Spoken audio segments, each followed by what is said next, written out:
የለባቸው እሷ ብቻ ሳይሆን ስሜት ያቱን ያረል እያሳየው ያለውት ቤኪ ተረጋጋ ይታየኛል ብዬ እኮ ነው። ልመናስ ከዚህ በኋላስ እንኳን በሷ የለባቸውም አይልም ብራዘር። ይሄው ልመና ከዚህ በኋላ እንኳን በሷ በሌሎችም የለባቸው። እሷን ጨምሮ ሌሎችም በሰማይ ሆነው አሁን አይለምኑ ነው እያለች አለች። ከዛ ጨርሰው ሂድ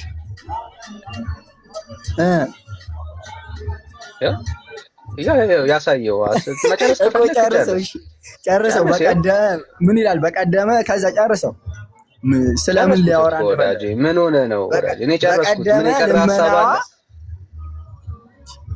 የምታስምር ስለሆነ ነው እንጂ አሁን ልመና የለም በሰማይ ሆና አይልም። በሰማይ ሆና አይልም። እሺ የትም ትሁን በምድር የለችም። የትም ትሁን እንግዲህ ሲኦል ናት ብለህ የምታምንም ችግር የለም። በሲኦልም ሆነ አሁን አትለምንም እያለ ነው ያለው። ሲኦል ከሆነ እምነትህ ማለት ነው ማርያም ያለችው። እኔ እዛው አይደለም እሱ ጋር በሰማይ ነው አይልም ነው የተጻፈው ላይ አይልም ነው እንጂ መሬታችን በሰማይ ነች አምናለሁ ግን አይልም እሱ በሰማይ ኦኬ። ስለዚህ በሰማይም ሆና አንተ በሰማይም ይሁን በምድር ትሁን አሁን አትለምንም እያለ ነው ጉዳዩ። እሱ ሎኬሽናል ከዛም እኮ ልመናዋ የምታስምር ስለሆነ አሁን በቀደመ ልመናዋ ነው እንጂ አሁን በዚህ ሰዓት ላይ ልመናን አታደርግም እያለ ነው ያለው ቤተክርስቲያን። ቤኪ አሁን ያልተግባባ ነው። ይሄ መጽሐፍ ሲጻፍ እኔ ላልወለድ እችላለሁ። የዛ ሰዓት አሁን ላይ እመቤታችን ለእኔ አትማልድም ከሆነ ከዛ በፊት ላሉ ሰዎች ነው ማለት ነው። እሷ ልመናዋን ጨርሳለች ማለት ነው። እኛ ለአሁን ላለ ነው መጽሐፍ ቅዱስ ወደፊትም አይሸጋገርም ማለት ነው። መጽሐፍ እኮ ቤኪ ለአንተ አይጻፍም። ምን ሆነ ነው ቤኪ ተወለደ ተብሎ መጽሐፍ አይጻፍም። እሱን አይደለም እያልኩ ልመናዋን ጨርሳለች ካልክ በቀደመ ቤተክርስቲያን ናት የምትለው ነው አይደለም። ይሄው ቤተክርስቲያን እንደዛ አይደለም ልትል የፈለገችው አንተ ነህ ዞር ያደረግከው አንተ ነህ። እኔ ዞር አላረኩትም ብራዘር። ይሄው ልመናስ ከዚህ በኋላ እንኳን በሷ በሌሎችም የለባቸውም። ለምኝልን ሲል ለምኝልኝ ማለት በቤተክርስቲያን በውዳሴ ማርያም የሚሆን ሌላ ቦታ ላይ ስታገኘው አሁን አክቲቭ ሆና ማርያም እየለመነች አይደለም። እንደሷ አትለምንም። ልመና አሁን በሷ እሷ ቀርቶ ሌሎችም የለባቸውም። በቀደመ ልመናቸው ነው የሚያስምሩት እያለች ነው ያለችው ቤተክርስቲያን። ቅዱስ ኤፍሬምም ያነሳውም ነገር አለ። አንተ ልትል እንዳልከው ግን አይደለም። ይሄው እኔ እኮ የተባለውን ያነበብኩት እኔ አልጻፍኩት። ራስ የቤተክርስቲያን አባቴ ጻፈልህ ነው። ይሄ ትርጓሜ ነው። ለትርጓሜ አይሰጥም። ማን ያለው ለትርጓሜ አይሰጥም? ያው ትርጓሜ ማለት ሌላ እንዳተረጎም ነው የተተረጎመልህ ወዳጅ። ሌላ ትርጓሜ የለውም። ውዳሴ እኮ ውዳሴ ማርያምና ቅዳሴ ማርያም ቅዱስ ኤፍሬምና አባ ሕርያቆስ እና የና አባ ጊዮርጊስ ዘጋስጫ ብዙ ትርጓሜዎች የሉም እንዴ? የቅዱስ ኤፍሬምና አባ ሕርያቆስ ሁለቱ ብቻ ነው ቤተክርስቲያን ምን ወዳጄ? ይኸውልህ ውዳሴ ማርያም ላይም ይሁን ቅዳሴ ማርያም ላይ ምንም ላይ ያለውን ሐሳብ ይሄው ምንባብና ትርጓሜው ነው የተሰጠ እኮ እዚህ መጽሐፍ ላይ ባለው ብቻ አንልም። እንዲህ ካልተማረ አሁን እያወራን ያለነው ስለ ማርያም ነው። ርዕስ አትዝለል። ካቃተህ አቃተኝ ነው የምትለው። ከተጋጨብህ ተጋጨብኝ። ሄጄ ልጠይቅ ትችላለህ። አንተ እኮ መስመር ያረከውን ብቻ ነው እንትን እያልኩ ወደ ታች እኮ ክርስቶስ በስጋ ተወልዶ አዳነን አይልም በመለኮቱ። ጥያቄ እዚህ ጋር ነው ቤኪ። እንዴ አሁንም ርዕስ አትዝለል። ልጓም አበጅለት። ማርያም በዚህ ሰዓት ላይ አትለምንም እያለች ነው ቤተክርስቲያን። እኔ ደግሞ እያልኩ ያለሁት እዚህ ጋር ቆርጠ ነው እያሳየኛ ያቺን ፖይንቷን ያለችውን እኔ መጽሐፍ ቅዱስ ላይ ተቆርጦ ከሆነ ምኑን ልሙላለህ? ተቆርጦ ከሆነማ ምኑን ልሙላለህ? ይኸው ሙላው ብራዘር፣ እድል ሰጥቻለሁ። ሙላው እኮ አንተ ብቻ በምትፈልገው መንገድ ነው እንትን ሙላው። ይኸው እድል እኔ እንደሱ አልሄድኩም። ሙላው አልኩ፣ እድል ሰጠው፣ ተጠቀምበት። 20 ላይ ወደ መጨረሻ አካባቢ እዚህ ጋር አሁን እናትነት ከድንግልና አስተባብራ የምትገኝ ብሎ ወደዛኛው ወደ 21 ሂድልኝ። ወደ 21 ማለት እሱ ርዕስ እንትን አንበልና አሁን እዚህ ጋር ማለት ነው ከዛኛው በላይ መጥቼ እንትን ብያዋለሁ። አልፋው አ ቢሆን ለምኝልን ማለት ነው ይላል እና ከዚህ በፊት በቀደመ ልመኗ የምታስምር አይደለም የሚለው የለባቸውም። በሷ በሌሎችም የለባቸውም ይላል። በቀደመ ልመኗ የምታስተምር የሚለው ማለት ነው እና ምንድን ነው የለባቸውም ሲል አሁን ልመና አሁን አይለምኑም።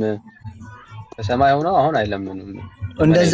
እንደዛ ነው እያለ ያለው። በዛኛው አ ቢሆንና በዚህኛው አልፋ አ ሲሆን እያለ ነው መጀመሪያ አይደል እንዴ?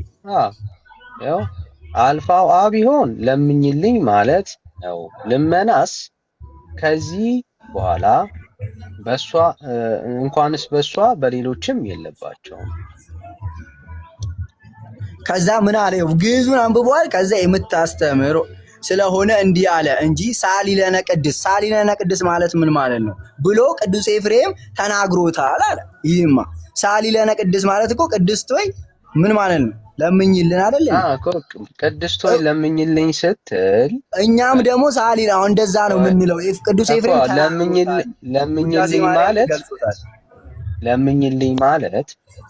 ለምኝልኝ ብለህ ስትጸልይ አሁን በሰማይ ሆና እየለመነችልህ አይደለም። በቀደመ ልመናዋ ነው የምታስምር እንጂ አሁን አዲስ ልመና የለም ነው እያለች እንዴ።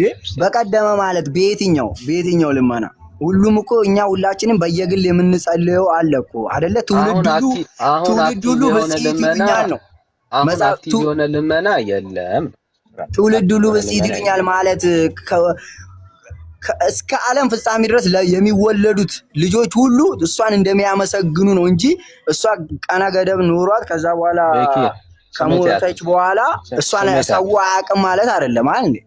ስለ ምልጃ ነው እያወራን ስሜታችን እኮ እኔ ስለ ምልጃ አይደለም ማለት። ትውልድ ሁሉ ብጽዕት ይሉኛል ማለት ራሱ እኮ ልመና ይሄው ወዳጄ የለመነልን ሰው እኮ ማመስገን ጋር ነው መስማማት ያለብህ።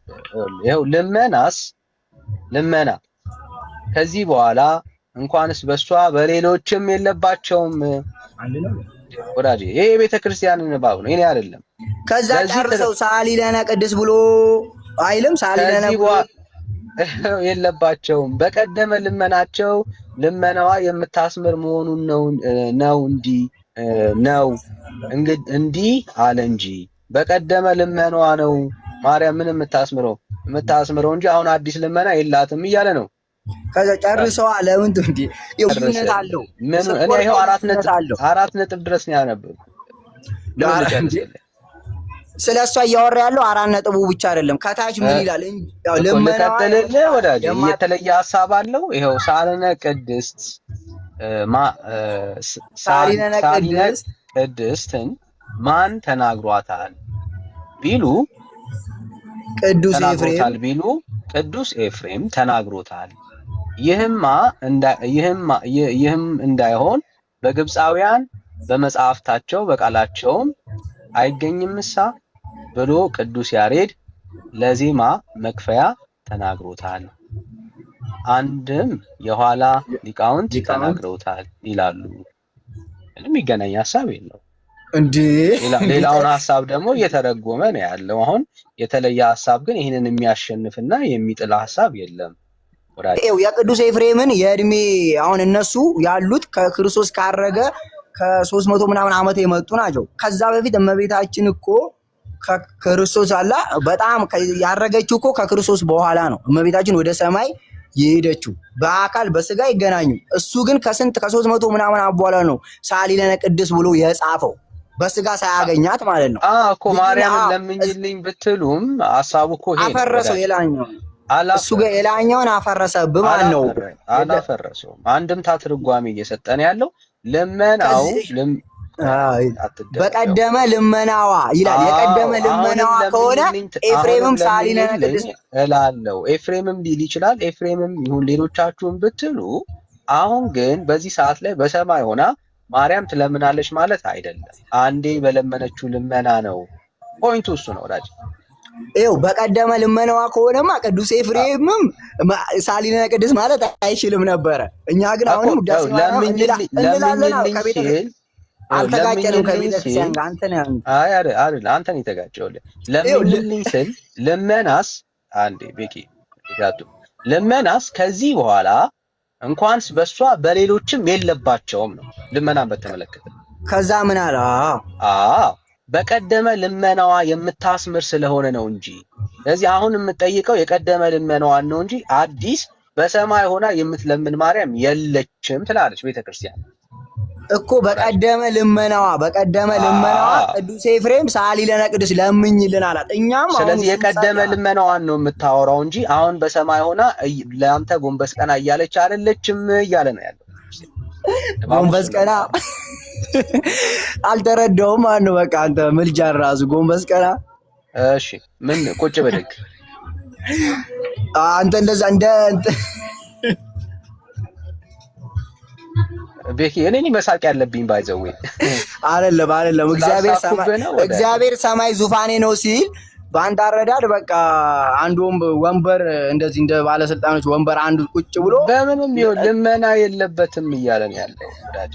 ምንም ልመና የለበትም ቤተክርስቲያን ናት ያለች። እንደዚህ ከሆነ ማርያም ቀርቶ ሌሎችም አይለምኑም እያለች ቅዱስ ኤፍሬምም ተሳስቷል እያልክ ነው እኮ አንተ።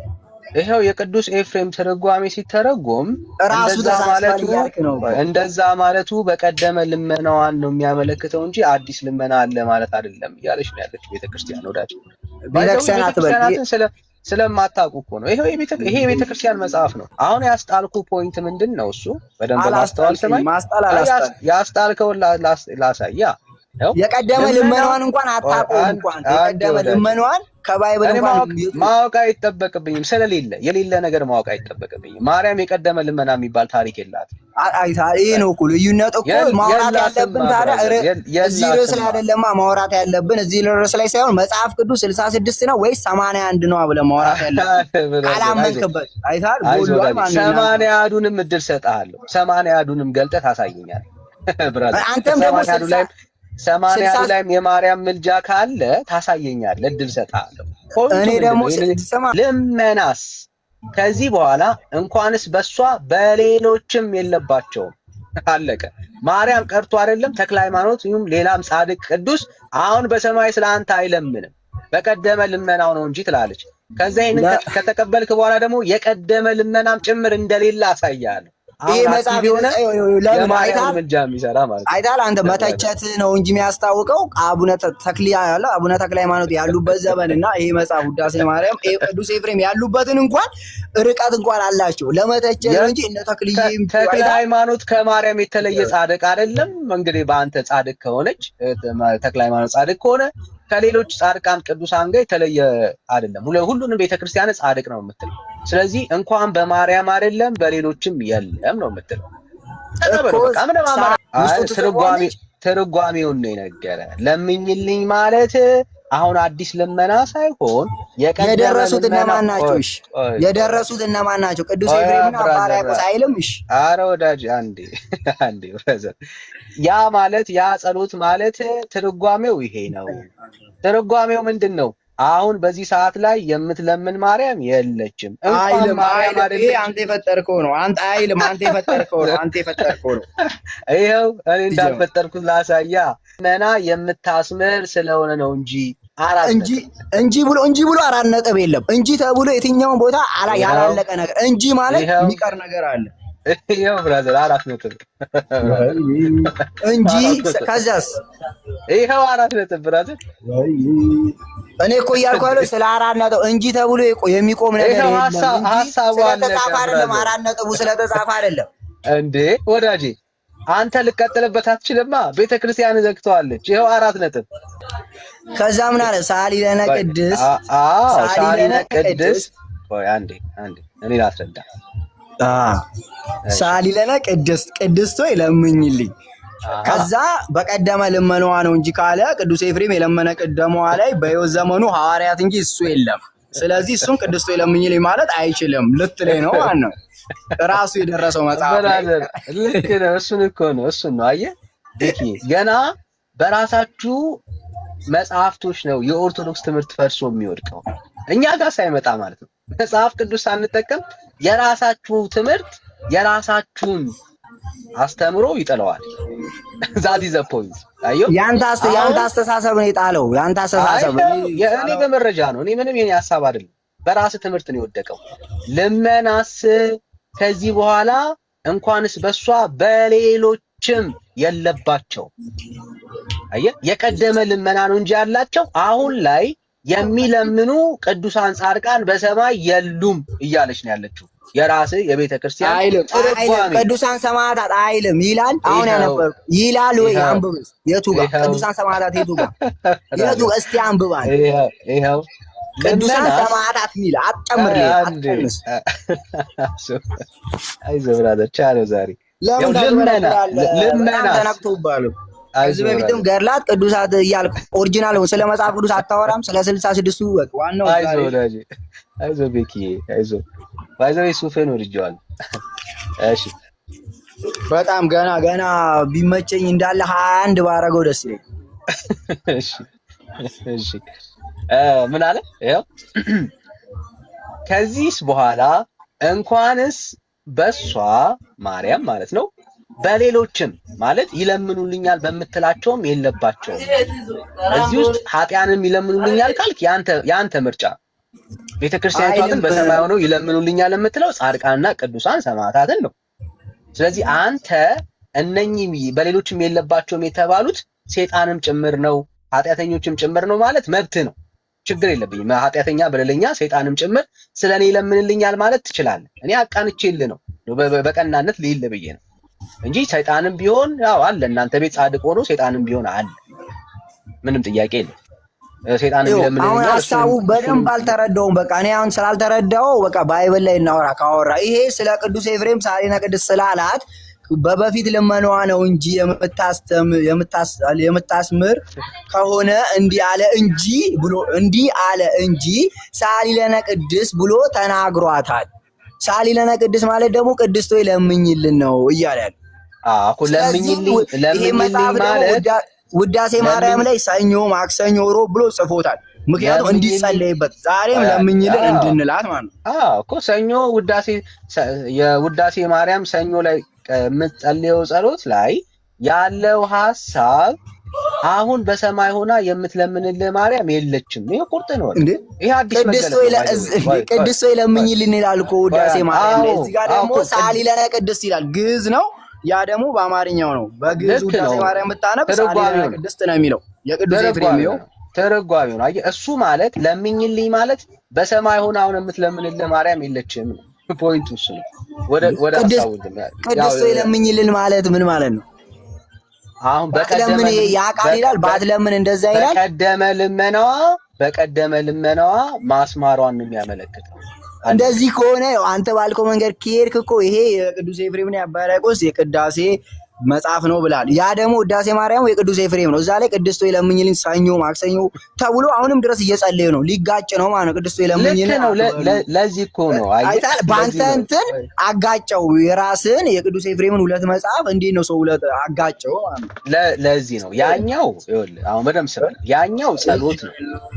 ለምኝልኝ ብለህ ስትጸልይ ለምኝልኝ ብለህ መጸለይ አሁን በዚህ ሰዓት ላይ የልመናን እየተቀበለች የምትሰማ ማርያም የለችም። አሁን በሰማይ ሆና የምትሰማ ማርያም የለችም። ኦኬ፣ ልመናዋ የቀደመ ልመናዋ ነው አሁን አክቲቭ ሆኖ ያለው እንጂ በሰማይ ቁጭ ብላ ያንተን ጸሎትና ልመና እየተቀበለች ወደ እግዚአብሔር ከእግዚአብሔር ደግሞ ወደ ሰው የምታቀርብ ማርያም የለችም። ማስረጃ አምጣ፣ ማስረጃ እስቲ። እመቤታችን አሁን በሰማይ ሆና ከመጽሐፍ ቅዱስ ላይ አምጣልኝ። ከመጽሐፍ ቅዱስ ላይ አንተም በላይ እሱማ ያንተ በሰማይ ሆና የምትሰማው ጸሎት የለም ይላል። እስቲ አሁን አንተ ክርስቶስ አሁን ላይ ምን እያደረገ? እሱ ያንተ አሳይመንት ነው። ያንተን እምነት እኔ አሳይመንት እኔ ስለማላምንበት እሱ ማስረጃ ማቅረብ አይጠበቅም እኮ። አሁን መጽሐፍ ቅዱሱን ለምን አንተ ስለ መጽሐፍ ቅዱስ ለምን አታወራም? አትደረብ። ከእምነት ጋር እንደምትጋጭ ላሳይ ነው። ከራስህ እምነት አንድ ጌታ አንድ እምነት ሲባል አልሰማህም እኮ? ከራስህ አንድ ካልከው እምነት ጋር ትጋጫለህ አንተ። አንተ ነው የቅዱስ ኤፍሬምን ሁለት ቦታ ከፍለህ የራስህ ያጋጨው። ለሱ ይቅር ይበል። አሁን ስለ ሳለነ ቅድስት ማለት ምን ማለት ነው እንዴ? እኔማ አውቀዋለሁ። አንተ እስቲ ቅድስት ሆይ ለምኝልኝ ማለት ምን ማለት ነው? ቅድስት ሆይ ለምኝልኝ ማለት ሳሊና ለምኝልኝ ማለት ነው። አየው ጎበዝ። እሺ ለምኝልኝ ማለት አንዴ አሁን በደንብ በማስተዋል ስማ። አመንከኝ ማለት ነው። አንተ አሁን አመንክ? ቆይ አንዴ አመንክ አንተ? አንዴ ወዳጅ አምናል። ይሄንን ስሜት ያቱን ስሜት ያቱን አንዴ ተረጋጋ። መረጋጋት ነው ያለው። ስለማታውቀው ስሜታዊ በቃ የሆነ እኔ ለመተቸት አትጮህ። አትቸውም። አንዴ ስሜታዊ አቱን አንዴ ያወራኸውን ሐሳብ እንዴ ምን አለች? አልፋው አ ቢሆን ለምኝልኝ ማለት ነው። ለምኝልኝ ማለት ነው። ኦኬ ለምኝልኝ ማለት ምን ማለት ነው? ኦኬ ለምኝልኝ ስትል ምንድነው እያልክ ያለኸው? ለምኝልኝ ስትል ልመና ከዚህ በኋላ እንኳንስ በሷ በሌሎችም የለባቸውም። አየህ ልመናን በተመለከተ ማርያም አሁን ለአንተ ይሁን ለሌሎች አትለምንም። ታዲያ እንዴት ነው ለምኝልኝ ስትል ታዲያ ምን እያልክ ነው ያለው? የቀደመ ልመናዋን በቀደመ ልመናዋ እንድታስምርህ ነው እንጂ አዲስ የሆነ የማርያም ልመና የለም ነው እያለች ያለችው እኮ። ከታች ምን አለ? ከዛ ሳሊለነ የሚለው ላይ የትኛው አነች? እቺ አይኖ አነች ወይስ የኛው አማርኛ ሲጻፍ አ ያለው ነው እሱ የተጻፈው? ብራዘር እሺ ያሳይ። አንተ ባወራው አንተ እኮ አሳየኝ። አክቲቭ የሆነ ልመና ማርያም ካላት አሳየኝ። ይኸው እሱ ጋር አሁን አንተ በቃ እያሰመርከው አለ በማክረር የሚመስል እንጂ ብለህ ሰአሊ የሚለው ላይ የትኛው አሳየኝ። አዲስ ልመና አላት የሚል ካለ አሳየኝ። ይኸው ድርሰት አዲስ ልመና አላት የሚል ካለ አሳየኝ። አፍተን እሺ እኮ ባይብል ላይ ገብቼ እኔ አፍተነው ከዚህ ላይ እዚህ ላይ እያሾፍክን ያለው አፍተነው አሳየኝ። እንደምትለምነን እኔ በባይብል ከመጽሐፍ ቅዱስ ከ66 ውስጥ አሳያለሁ ነው አሁን ገብቼ ጥቅሱ ማለት ቴንክ ዩ ሁለተኛ ተሳስተ አሁን ያልከውን ንግግር እንዳትጠቀም። ቤተክርስቲያን ምን ትላለች? ልመና በማርያምም ይሁን በሌሎች የለም ብላ ይሄው ኦርቶዶክስ ትላለች። ይሄው በማስረጃ ገለጥን።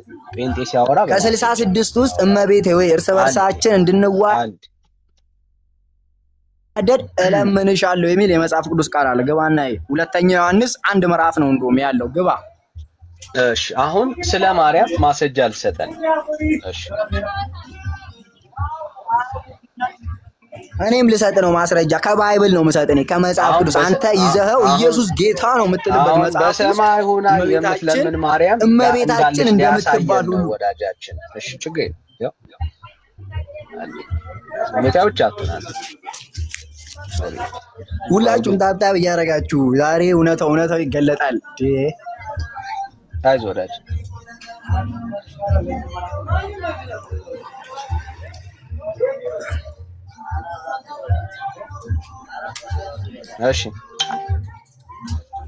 እሺ ምን ላውጣል? ሁለተኛ ዮሐንስ መልእክት ላይ ማለት ነው። ከዮሐንስ ራእይ ከፍ ብለን እሺ ያ ባይብል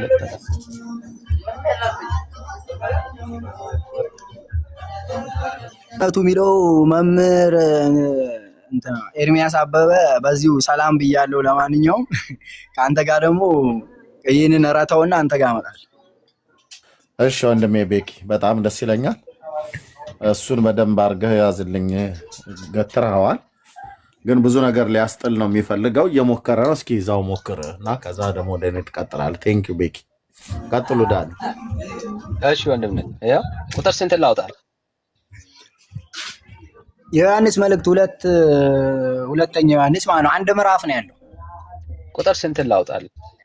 1 ምዕራፍ ነው ያለው 5 ላይ እሱ ጋር ይሄንን በደንብ በሰፊው እኔ ጥያቄ ነው የምጠይቀው እዚህ ላይ ማለት ነው።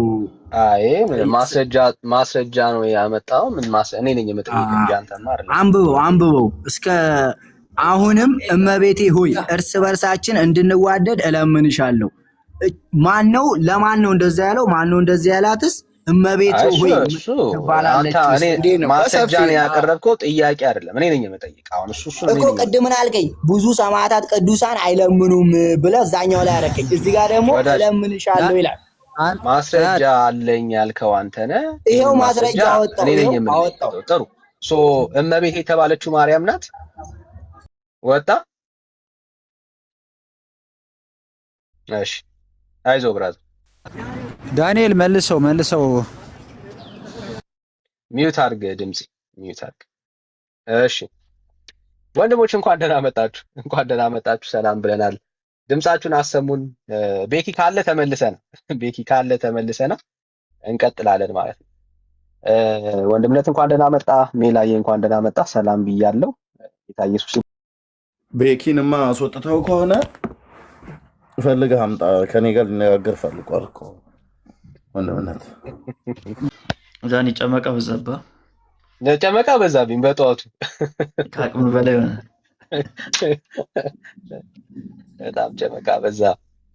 እኔ እኮ የሚገርመኝ ማስረጃውን እኛ አምጥተን እነሱ ገና ዛሬ አይተውት ለማስተካከል ሲሞክሩ በጣም ይገርመኛል። ከዚህ በፊት እንዳነበበ ሰውና እንደተረዳው ሰው አይደል? እንዳነበበው እንደሚያውቀው አክት ያደርጋል ማለት ነው።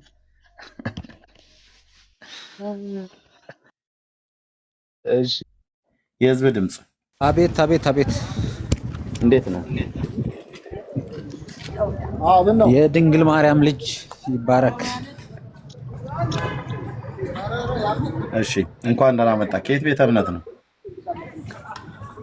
ያው አታውቀኝም፣ እኔማ ታውቀኛለህ ብዬ እኮ ነው። ብዙ ጊዜ አውርተናል። ኦርቶዶክስ ነኝ። አስታውሰኝ፣ ረስቼው ሊሆን ይችላል። ብዙ ጊዜ ግን ያው ያንተን ሀሳብ ብቻ ስለምትራመድ ግን እኔ ብዙ ጊዜ አንዳንዴ በቃ እንግዲህ ስለዚህ እየተሻሻልክ ከሄድክ ጥሩ ነው፣ መቀጠል እንችላለን። ያንተን ሀሳብ ብቻ ማራመድ የምትፈልግ ከሆነ ግን አስቸጋሪ ነው ብዙ ጊዜ። እኛ ቤት የከፈት ነው የኔን ሀሳብ ብቻ ማራመድ ከሆነ ገዝተም አናስገባ። አሁን ወንድምነህ ዳንዬ የራሱን ሀሳብ ብቻ የሚያራምድ ገዝት ከፍቶ ኑ ግቡ ብሎ ከወንድሞቹም ከሚመስሉት ከእንደኛ አይነቶቹ እንደዚሁም ደግሞ ከኦርቶዶክሳውያን ከሌላም ቤተ እምነት ኢንቫይት አናደርግምና እንኳን ደህና መጣህ። ርዕሱ ይታያል አይደል? አዎ። ምን ትላለህ በርዕሱ ላይ? እንግዲህ በዚህ ሀሳብ የማርያም ወይስ የኢየሱስ ምልጃ የሚለው እንግዲህ የትም ቦታ ስለ ኢየሱስ ምልጃ የሚያወራው ነገር ካለኝ እስኪ አንተ አምጣልኝ እንጂ ኢየሱስ ክርስቶስ ስለ ምልጃ ጉዳይ እኔ የተናገረው ነገር የለም። በኦርቶዶክስ አስተምሮ ምልጃ ተራ ነገር ነው፣ እሱም ለሌሎች ናቸው እንጂ የኢየሱስ ክርስቶስ ምልጃ የለም። ማስታረቅ ስራ ነው የሰራው እንጂ መማለድ ስራ አልሰራም። ስለዚህ እዚህ ነገር አንተ አሁን ስለ ምልጃ ኢየሱስ ክርስቶስ እያልክ እንጂ ካለ ማምጣት ትችላለህ። ስለ ምልጃ ማለት አልለመነም አልጸለየም ነው። አዎ ሰቅሎ ነበር አይደል ጌታ? በእርግጥ እዛ በነበረበት ሰዓት ላይ ነፍሱን ሳይሰጥ በፊት ወይ በገዛ ስልጣኑ ነፍሱን ሳያወጣ አባቶይ ብሎ ነበር አይደል? እሺ ቀጥሎ ምንድነው ያለው? አባቶይ ብሎ ካለ በኋላ እሱ ለኛ ሊያስተምሮ ነው እንጂ እሱ ራሱ ለማን ነው? አሁን መማለድና ማስታረቅ ልዩነት አለው። አይ ምንድነው ያለው ነው ያልኩህ። ምንድነው ያለው ጀመረ እኮ እሱ ያለው ነገር ለኛ ትምህርት ነው። እኛ እንደዛ ማለት ምንድነው ያለው? እኔ ለኛ ምንድነው አላልኩም። በመጀመሪያ ያለውን ነገር ነው ያልኩህ እንጂ እሱ ያለው ማስ አንተ እኮ እሱ አንተ አቅርበው። እሺ ምንድነው ያለው? አይ የጠየኩህ እኮ ነው ለአንተ። አይ አንተ እሱ እንደ እንትን ብለህ ካመጣው አንተ ተናገር። እንደ ምልጃ ወይም ደግሞ እንደ አማለድ አንተ አትናገረው። እሱ አንተን ያመጣው ያነሳው አንተ ነው። አማላጅ ብለህ ያመጣው አንተ ስለሆነ ቃሉን ተናገር። ምንድነው ያለው? የሚያደርጉትን አያውቁምና ይቅር በላቸው ያለው ስለማን ነው? ማን ነው ይቅር በላቸው ብሎ ያለው? እኮ እሱ ለኛ ሊያስተምር ነው እንጂ አሁን እያስታረቀ እንትን ያደርግ አይደለም። ማን ነው ይቅር በላቸው ብሎ ያለው ነው ያልኩህ። ወደ ማን ነው እንደዚህ ብሎ የጸለየው? ወደ ራሱ ወደ እግዚአብሔር አብ። ወደ እግዚአብሔር አብ አይደል? አዎ ወደ ራሱ ወደ እግዚአብሔር አብ። አዎ እሱ በአብ አለ፣ ወልድም በአብ አለ። በመንፈስ ቅዱስም በአብን በወልድም አሉ። እነሱ አይገነጣጠሉም። እንደ አንድ አካል እጅ እግር እንዳለው እኩላ እሱ ደግሞ በአብን ወልድ መንፈስ ቅዱስም አሉ። በመንፈስ ቅዱስም አብን ወልድን አሉ። በአብም ወልድ መንፈስ ቅዱስን አሉ። ይሄ ኢየሱስ አባቴ ብሎ ያለው ማንን ነው ታዲያ? ኢየሱስ ወልድ ነው። በወልድ አብ ነው። ኢየሱስ አባቴ ብሎ ያለው ማንን ነው? አብና አብ አባቱ ነው። አዎ። አብ የተለየ አካል አለው ወይስ አንድ አይነት ናቸው ከኢየሱስ ጋር በአካል? የተለየ ሶስት አካል ናቸው። በተለይ ነገር ግን በባህል የተለየ አካል አለው። ኢየሱስ ከአብ? አዎ። ወልድ በመሆኑ እኮ የተለየ አካል ነው። አንድ አካል ነው። ስለዚህ በተለየ አካሉ ወልድ ነው አይደል? ወደ አብ አባቶ ብሎ የሚያደርጉትን አያውቁምና ይቅር በላቸው ብሎ ያለው። አዎ። ይቅር በላቸው ብሎ ሲል ስለነሱ ማልዷል? አልማለደም? አይደለም፣ ማማለድ አይደለም። እሱ የማስታረቅ ስራ ነው የሰራው አባቴ። ያው እንጂ እንደዛ ማለቱ ቆይ ልንገርህ። አሁን አስተምሮ ይለያያል። በእናንተ አስተምሮ አገላለጽና በኦርቶዶክስ አገላለጽ ይለያያል። ስለዚህ አንተ በዛ በአንተ ቤት ሆነ ስታስተምር ወይም ስታብራራ ልክ ነህ። ግን እኛ ደግሞ በዛ አይደለም የምንረዳው። አባቶች ወይም ደግሞ ሊቃውንት የሚያስተምሩ በዛ አይደለም።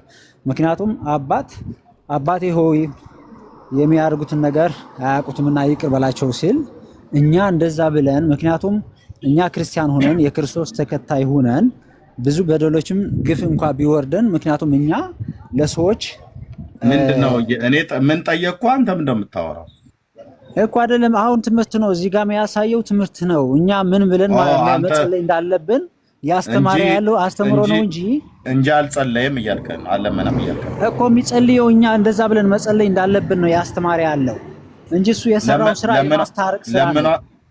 የማስታረቅ ስራ ነው የሰራው። በመስቀል ላይ የዋለው ለምንድነው በመደዳ የምታወራው አንተ? ለምኗል አልለመነም ነው ያልኩ። ለምነዋል። የለመነው ግን እኛ እንደዛ ብለን እንደ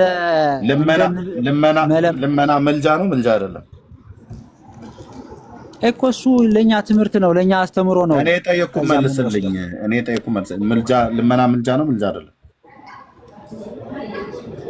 እኮ። የክርስቶስ መስቀል መዋልና መለመን ይለያያል። አሁን መስቀል ውለዋል። የዋለው መስቀል ታዲያ መስቀል መዋል ያስፈልገው ነበር? በቃ ወንምነት እኮ አይደለም ሮሜ 8 ያለው የተግባቦትን መጋያቅም ዳኒ ማነው? ተናገር። እውነት ነው ከኔ ጋር እያወራ ያለው? አይ አይደው ነው። ማን እያወራ እንዳለ አላውቅም።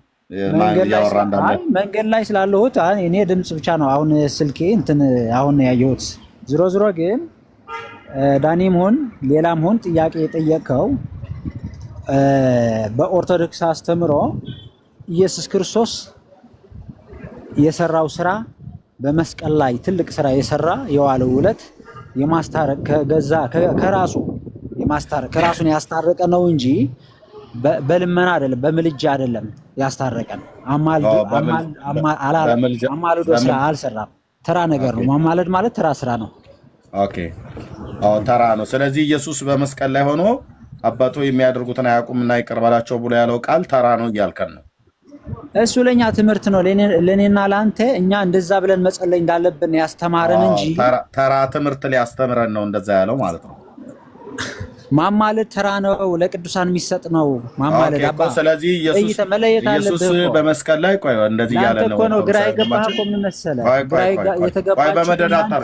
በመደዳ አታርገው። ስለዚህ ኢየሱስ ክርስቶስ በመስቀል ላይ ሆኖ የተናገረው ነገር ተራ ነገር ሊያስተምረን ነው እያለ ነው ወንድማችን። ባይዘው የቤተክርስቲያኒቱ ነች እንደዚህ ብላ የምትለው ተራ ነገር ሊያስተምረን ነው። ኢየሱስ ተራ ነገር ነው የተናገረው፣ ተራ ነገር ሊያስተምረን ነው እንደዛ ያለው። ሚት አታርገኝ፣ ሳልጨርስ ሚት አታርገኝ። ምክንያቱም ምንድነው ጸሎትና ልመናን አድርጓል አላደረገም? በመስቀል ላይ እኮ እሱ እኛን ላስተምሩ አሁን ክርስቶስ የመጣበት ዓላማ ምንድን ነው? የጠየቅኩህን እኔ አስተምሯል አላስተማረም? እኔም እኮ እየጠየቁህ ነው መመለስ አለብህ። እኩል አታውራ። የጠየቅኩህ መልስልኝና ለምጠይቀኝ እያንዳንዱ ነገር መልስልኝ። ጥያቄ እያስተካከልኩህ ነው። እኩል አታውራ እኮ አልኩህ። እኩል አታውራ። ከዛ አንተ ስጠይቀኝ እኔ እንድመልስልህ፣ እኔ ስጠይቅ ደግሞ አንተ መልሳለህ። አየህ፣ ህዝቡ በስርዓት ተደማምጠን ስናወራ የተጨበጠ ነገር ከአንተም ያገኛሉ፣ እኔም ከአንተ አገኛለሁ፣ አንተም ደግሞ ከእኔ ታገኛለህ፣ ህዝቡ ደግሞ ከእኔ ያገኛል ማለት ነው። ጫጫታ ሁለት ሰው ነው የሚያወራው። እኔ እናንተ ነው የምናወራው። እኔ እናንተ ተግባብተን ተደማምጠን መነጋገር ካልቻልን በቃ ችግር አለ ማለት ነው። ስለዚህ የጠየቁት ጥያቄ ምንድነው? አስተምራችን አንድ ሊሆን አይችልም። እባክህ እኔ አንድ ነው አላልኩም። ያንተን ትናገራለህ። የግድ አንዱንም እያልኩ አይደለም። አንድማ ከሆነ ለምን እናወራለን? ለመንግስት አስገብተን እናወራለን። አንድ እንዳይደለማ ትምህርታችን እኮ ይታወቃል። መጽሐፉ ግን የሚያወራው አንድ ነገር ነው። በመጽሐፉ ላይ መረዳት የእናንተ ነው ትክክል ወይስ የኛ ነው ትክክል ብሎ የሚለውን ህዝቡ እንዲያውቅ ከተፈለገ እኔ ስናገር አንተ አደረብ፣ አንተ ስትናገር እኔ አልደረብም፣ ህዝቡ እንዲሰማ ማለት ነው። ጥያቄ ነው። መልሼ ልጠይቅህ። ድምፅ የህዝብ ድምፅ ኢየሱስ በመስቀል ላይ ጸሎትና ልመናን አቅርቧል አላቀረበም? ወደ አባቱ ወደ እግዚአብሔር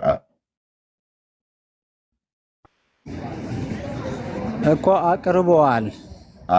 ቴንክ ዩ። እሺ አቅርቧል። ያ ጸሎትና ልመና ምልጃ ነው? ምልጃ አይደለም። ምልጃ አይደለም። ለማን ያማልዳል እሱ? እሺ ምልጃ አይደለም። ወንድምነት ትልቁ ላይ አድርገኝ፣ ወይ ብሩክዬ እንኳን ደህና መጣ፣ ወይ ሜላ ትልቁ ላይ አድርጉ። ያ ምልጃ አይደለም ብለዋል። ልብ በሉ። ትልቁ ላይ አድርጉኝ። አይ ቲንክ ወንድምነት ስልክ ገብቶበታል። ፖዝ ሆናል። ከቻላችሁ ማለት ነው ግሪዱ ላይ ቀይርላችሁ ይችላል። ፖዝ ሲሆን መቀየር አይችልም። አሁን እንደዛ እኔ ሞክሬ ስለማውቅ ማለት ነው። እሺ የህዝብ ድምፅ መጽሐፍ ቅዱስ ይዛል። መንገድ ላይ ነኝ ያለሁት ብለህ ስላልክ ምናልባት ላትይዝ ትችላለህ። እናንተ ይዛችኋል። ያው መጽሐፍ ቅዱስ የተኛው ትክክለኛ መሆኑ እርግጠኛ ባልሆንም ችግር የለም ግን እሺ ዕብራውያን መልእክት ላይ እንደዚህ የሚል ቃል አለ። ላንብብልህ። እሺ ኦኬ። እርሱም በስጋ ወራት ከሞት ሊያድነው ወደሚችል ከብርቱ ጩኸትና ከእንባ ጋር ጸሎትና ምልጃን አቀረበ፣ እግዚአብሔርንም ስለመፍራቱ ተሰማለት ይላል። ማን ነው እዚህ እርሱ የተባለው? ቀጥል ጨርሶ። እሺ ምዕራፉ ጨርሶ አባቴ በመሀል እንትን አትበለው። ቁጥር ምንም ልጅ ቢሆን ከተቀበል ሰንተንስ ሙሉ ሀሳቡ ሙሉ እንዲሆን ወዳጄ ሙሉ ምዕራፍ ላነብልህ እዚህ አልመጣሁም። ከፈለክም አነብልሃለሁ። ግን እኮ አንብቧ ሮሜ ስንት ነው? ሶሪ ስንት ነው ሮሜ? እኔ ነኝ ሚዩት ያደረኩት ማለት ነው። በመጀመሪያ የተነበበው ሮሜና ዕብራውያን መሆኑን በደንብ ዕብራውያን ብዬ ነግሬ ምዕራፍ 5 ቁጥር 7 ላይ ያለውን ቃል ነው እያነበብኩልህ ያለሁት እና ስለ ምልጃ ነው እያወራሁ ያለሁት። ምንድን ነው ያለው? እርሱ በስጋ ወራት ከሞት ሊያድነው ወደሚችል ከብርቱ ጩኸትና ከእንባ ጋር ጸሎትና ምልጃን አቀረበ፣ እግዚአብሔርንም ስለ መፍራቱ ተሰማለት ይላል። ማን ነው ይሄ እግዚአብሔርን ስለ መፍራቱ የተሰማለት ጸሎትና ምልጃን ያቀረበው? በስጋ ወራት ከሞት ሊያድነው ወደሚችል ከብርቱ ጩኸትና ከእንባ ጋር ጸሎትና ምልጃን አቀረበ። ስለ አንተ የምትለው ኢየሱስ የትኛው እንደሆነ ለእኔ ግልጽ አይደለም። ምክንያቱም ስለ ኢየሱስ ክርስቶስ ስለ ከድንግል ማርያም የተወለደ እውነተኛው ክርስቶስ ከሆነ የምታወራው ይታያል። አዎ ይታየኛል። መጽሐፉ መቼ ነው? የትኛው መጽሐፍ ነው የምታወራው? 66 የትኛው ነው? መቼ ዓመተ ምህረት የተደረሰ ነው? እሱም ራሱ የቻለ ማጣራት ያለብን ይመስለኛል። ምክንያቱም እታችኋል። በቃ መንገድህን ሂድ አንተ ነጋቲ ብላ ማን ነጋቲ ኦሊ ኦቦሌሳ መንገድህን ሂድ። መንገደኛ ሁሉ እየገባ ምን በስንት ዓመተ ምህረት የታተመ መቼ እንደታተመ ለምን እንደታተመ ማን እንደታተመ እንደዚህ አይነት ነው። መጽሐፍ ቅዱስን እንኳን ራሱ እንኳን የማያውቀው አይደል? እኔ ነኝ ያስወረድኩታቸውን። በቃ አንተ ለመንገድ በአስረዘሚያ ነው የምታደርገው። ከሌሎች ጋር ብናደርግ ይሻላል። ቴንክ ዩ። ቀጥሉ ወንድምነት። በኮንፊደንስ ያወራል እንዴ መጨረሻ እንዲህ አይነት ድርቅና እኔ አይቼ አላውቅም። ሰላም ብለናል። ሙሽራው ነው ወይስ ሁለት ምንድነው? ትክክል ነው።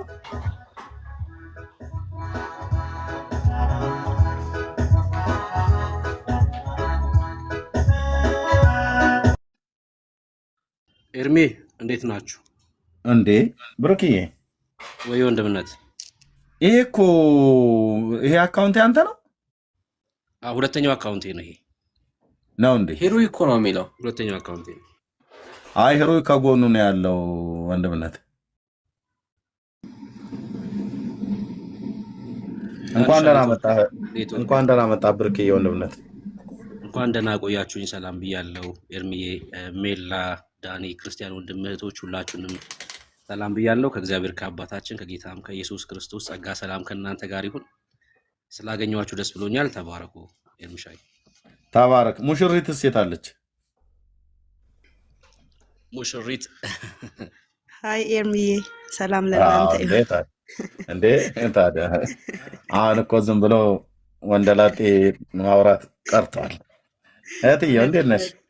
ጌታ ይመስገን። ኤርሚሻዬ ሰላም ነው? ሰላም ነው አለን ሁሉ ሰላም። ዳኒሾ ደህና ነህ? አለሁ። ሙሽሪት እንዴት ነሽ?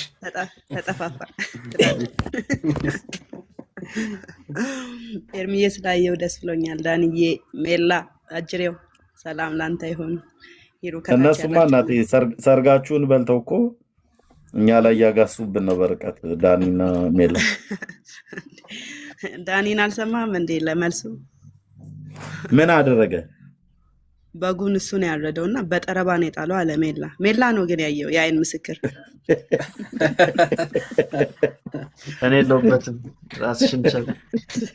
ሪከርድ አለ፣ ሪከርድ አለ። መነገድ ብታቆም ይሻላል። ኧረ ጉድ ፈርቶ አምነን ረዱ ብለን መድረክ ላይ ሆነ ለካ በጠረባ ነው ያሉት። ነፃ ትግል ነበረ በእኛ ሪስሊንግ እንደ በሬ ነው የጣለው። ኦኬ አላልኩም።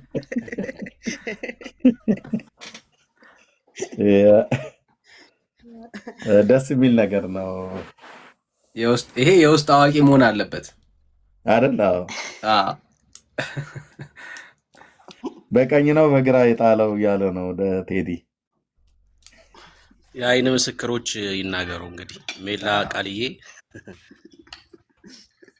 መሆን አለበት። ተባረኩ ወንድሞች፣ ተባረኩ።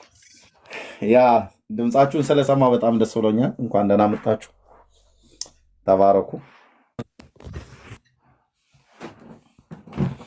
ኤርሚ ተባረክ። አሜን። ቴንክ ዩ። ሄሮይን ተቀበለ ወንድምነት። ኤርሚ ዳኒ፣ ሰላም ለእናንተ ይሁን። ሰላም ልል ነው የገባሁትና ኤርሚ ተባረክልኝ። በጣም እከታተላለሁ ያንተና ጌታ ይባርክ። አሜን። ቴንክ ዩ ወንድሜ ሄሮይ። ከየት? አይዞ በር አሁን ኢጅፕት ነው ያለሁትና የአስመራ ልጅ ነኝ። አማርኛ ስለምችል ነው ትንሽ ማውራ ያለሁት። ግን በጣም ተባረክልኝ። ኢየሱስ ነው የሚያማልደው። በጣም እከታተላለሁ ያንተና ከወንድሞች በጣም ተባረኩልኝ። ተባረኩልኝ። በጣም ወዳችኋለሁ። ተባረኩልኝ። አሜን። እሺ ወንድማችን ጸጋ ይብዛልህ። አንተ ቴንክ ዩ። አሜን። ታሜ የማርያም ልጅ ሚዩት ነው ራጄ እያወራ ከሆነ የመጨረሻ እድል ማይክን። እሺ ሰላም ወዳጄ፣ ከየት ቤተ እምነት ይሰማል? አሁን ትሰማለህ? ከየት ቤተ እምነት? ኦርቶዶክስ። እሺ እንኳን ደህና መጣ። እንኳን ደህና ቆየ። እሺ የተነሳውን ሐሳብ አይተዋል ብዬ አስባለሁ። እሺ ሜላ ተቀበለው እስቲ።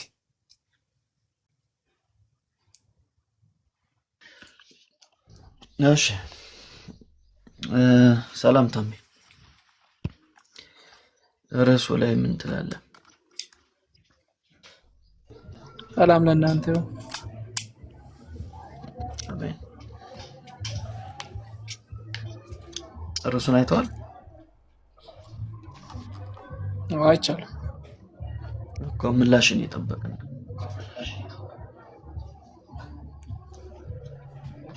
ጥያቄ ካላችሁ ብዬ ጥያቄ እኮ ነው ርዕሱ። የማርያም ወይስ የኢየሱስ ምልጃ ኦኬ፣ የትኛውን ነው የምትቀበሉት እያለ ጥያቄ ምልክት ስለሌለው ብዬ ነው። መልካም። ምልጃ ስንል ሲጀመር የምልጃ አፈታቱን በደንብ ካወቅን ሌላው ቀላል ይሆንልናል። ምልጃ ስንል ምን እያልን ነው ኮንሰፕቱ?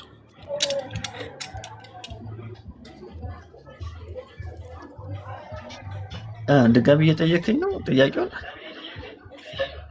አዎ መልስ የለም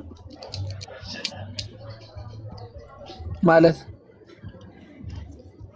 ግልጽ እኮ ነው ወዳጄ። ድጋሚ ጠይቅ አትጠይቀኝ። የማን ምልጃ ነው የምትቀበለው? ኦኬ፣ ምልጃ ብለን የምንፈታቸው አሉ። ለምሳሌ ምልጃ ማለት ስለ አንድ ሰው ወክሎ ወይም የሚማልድ የሚለምን ነው። እንደዛ ነው። ስለ ጌታችን መድኃኒታችን ኢየሱስ ክርስቶስ በተመለከተ ደግሞ ኢየሱስ ክርስቶስ አሁን ይማልዳል የሚለው የለም፣ አይመጣም። መጽሐፍ ቅዱስም እንደዛ አይልም። ለምን?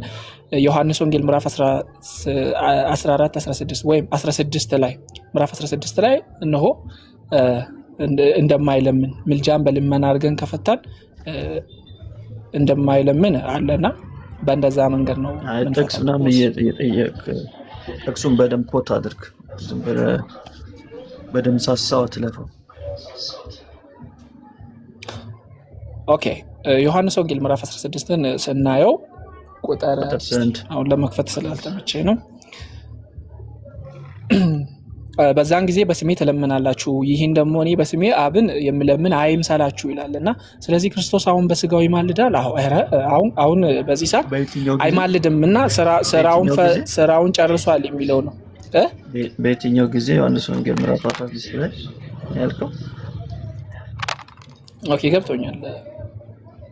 በየትኛው ጊዜ የሚለው ክርስቶስ በስጋ ከተለየ በኋላ በመንፈስ ያው ነው ከኛ ጋር አለ።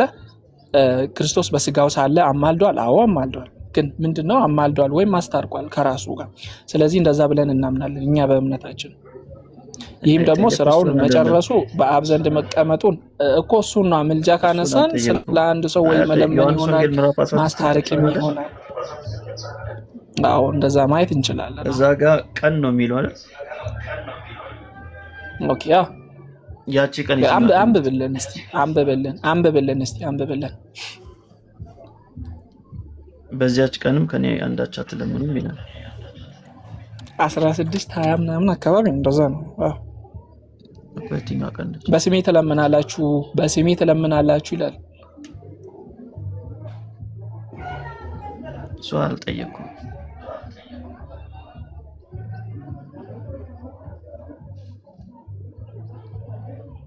አይሰማል ሜሎስ? እኔማ በደምብ ነው የሚሰማኝ። ኦኬ ክርስቶስ ደግሞ አሁን የምልጃውን ከጠቀስከው በደንብ ንገረን እኮ እነግርሃለሁ። ምን ችግር አለው? ክርስቶስ በስጋ ሳለ አዎ፣ ከዛ በኋላ በስጋ ካረገ በኋላ ያለውን ጊዜ ነው የሚያሳየውና ከእርገቱ በኋላ ያለውን ነው ቀን ነው የሚለው ማስረጃ ስለሚያስ በዚያችም ቀን ነው የሚለው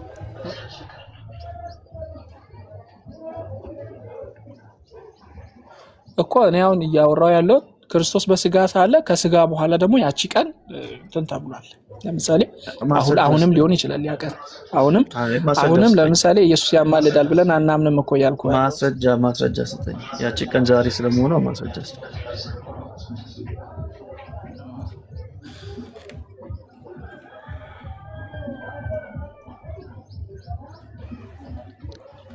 ታሚ ማስረጃ ኦኬ ይሰማል። አዎ ደጋግሞ ይሰማል አትበል፣ በደንብ እየሰማን ነው። ማስረጃ ስጠን። ከዚህ በላይ ማስረጃ አለ እንዴ? ያ ቀን ይመጣል። ያ ቀን ክርስቶስ ከስጋ ከተለየን በኋላ ማለት ነው ያለውን ቀን ነው የሚያሳየው ያልኩ እኮ ነው። ለሱ ማስረጃ እንደ ንባቡ ወይም እንደ ኮንቴክስቱ ነው እያወራው ያለው። እንደዛ ነው ያ ቀን የተባለው ዛሬም ቀን ነው። አይ ዛሬም ቀን ነው እንደዚህ። ለምሳሌ ቅዱስ ጳውሎስ የመዳን ቀን ዛሬ ነው ሲል ዛሬ ነው አይደል? ቀኑ ዛሬ ነው። እንደዛ እንደማለት ነው። ጌታ ኢየሱስ ስፔሲፊክ አድርጎ በዚያች ቀን ያለው ለዛ ቀን ላለው ማስረጃ ስጠን። ያ ቀን መቼም የምጽአቱ ቀን እንዳልሆነ እሱ ግልጽ ነው። እርግጠኛ ነህ? አሁን ነው። ምክንያቱም የመዳን ቀን አሁንም ስለሆነ ዛሬ ነው እኮ ማስረጃ ማቅረብ አትችልም። የምጽአቱ ቀን እንዳልሆነ እኮ ያው እንደሆነ እኮ ልታቀርብልኝ እንትን አታቀርብልኝም አንተ የሚለው የኔን አቀርብልሃለሁ። አንተ ማስረጃ እንደሌለ ካየን በኋላ ወደ እኔ እንመጣለን። የምጽአቱ ቀን ነው ወይንስ አይደለም ነው የሚሉስ ይሰማል። በደንብ ሐሳቤን አልገለጥኩም። ስለጀመር የማርያም ምልጃ ሆነ ልመና ማስረጃ ነው ያላመጣው። የዶሮ ጩኸት አለ እኮ አሁን ያው መጽሐፍ ቅዱስ ነው መቼም መልስ የሚሆነን። አሁንም ክርስቶስ ያማልዳል የሚለው ነገር የለም በቤተ ክርስቲያናችን። ለዛ ነው እያልኩ ያለሁት። ዕብራውያን 5:7ንም አይተን ከሆነ በስጋ ወራት ነው የሚለን። ማስታረቁ ማማለዱ በስጋ ወራት ነው የሚለን አለ ማለት ነው። ጥያቄ ዕብራውያን ላይ እኮ አዎ በክርስቶስ በስጋ ወራት ነው ማለደ ብንልም እንደዛ ያው ዕብራውያን 5:7 እንደዛ አን ክርስቶስ በስጋው አይደለም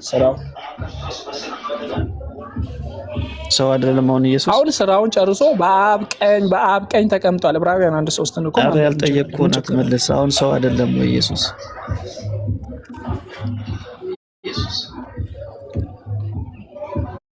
አሁን ይሰማል ወይ? አዎ ይሰማል። ኔትወርክ አይደለም። ለኢየሱስ ምልጃ ብለህ ያው ማስረጃ ተሰጠንና ከዛ በኋላ እናያለን። ሮሜ 8:34 አይደል? አንተ እኮ አልመለስክልንም። መጀመሪያ የማንን ምልጃ ነው የምትቀበለው ለሚለው እኮ እስካሁን አልመለስክም። ተቃውሞ ውስጥ ነው የገባው። ኦኬ አሁን ገና ነው በደንብ እንትን የሆነው ምልጃ የኢየሱስ ክርስቶስ ምልጃ ሳይሆን በቤዛነት ነው የክርስቶስ የምትተረጎመው።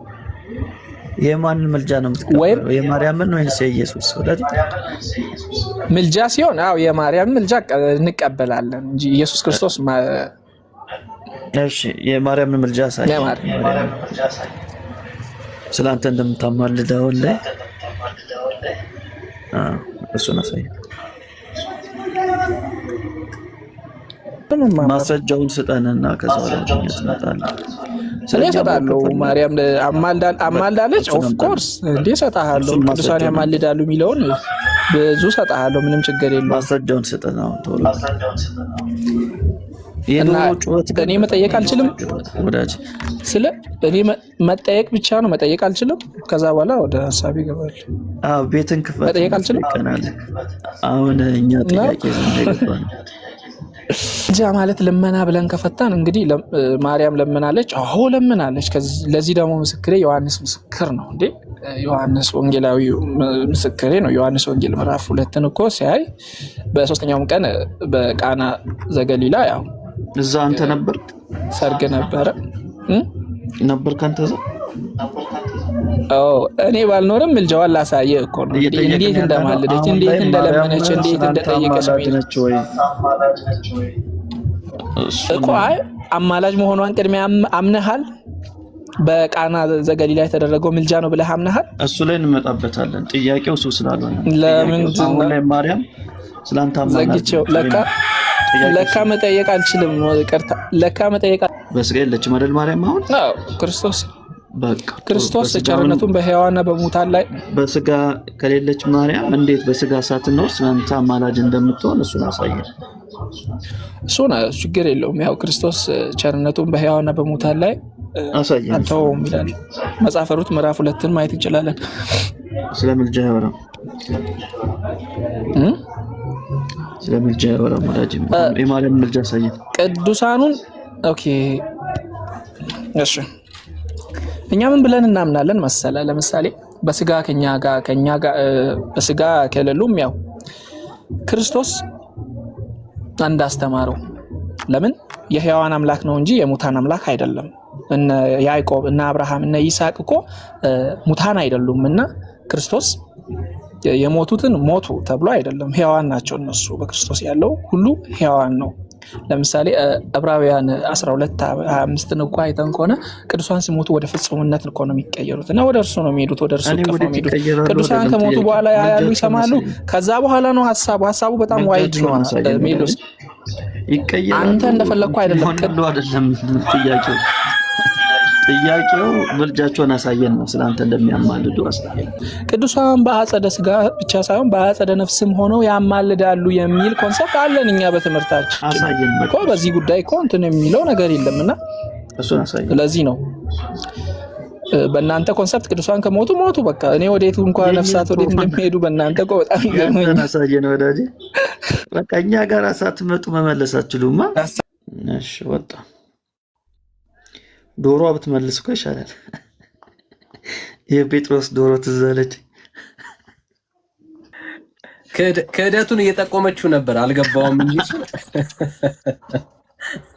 ክህደቱን እየጠቆመችው ደስ ይላል። ንስሐ ግባ እያለችው ነው። ንስሐ ግባ ተመለስ እያለችው ነበር።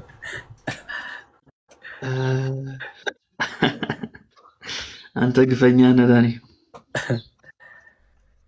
ሲጨንቀው ምን ያልክ ዮዲ ሰላም ሰላም፣ እንዴት ናችሁ? እግዚአብሔር ይመስገን። ከየት ቤተ እምነት ያለን? እግዚአብሔር ይመስገን። እኔ እንኳን ያው ማህበር የለኝም፣ ያው ግን እግዚአብሔርን ማምለክ። ከማን ጋር አብረህ? ብቻዬን? አሁን ቤተሰቦች አሉ እና ብቻችን በቃ። ኦኬ እሺ። የሥላሴ አማኝ ነህ? በደንብ አድርጌ።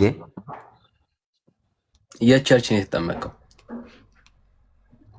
ኦኬ መጀመሪያ የተጠመቁት ገነት ቤተክርስቲያን ቸርች ነው። ከዛም በኋላ 2000 ላይ የሆነ ገባ ወጣ ምናምን በጣም ከባድ ሁኔታ ነበረ። ብዙ ፈተናዎች አለፉ በህይወቴ። ከዛም በኋላ በቃ ለምን ቸርች ቢቀርስ ብዬ ተውኩት። ቸርች ከመከራ የተነሳ ቸርች ትተሃል ማለት ነው?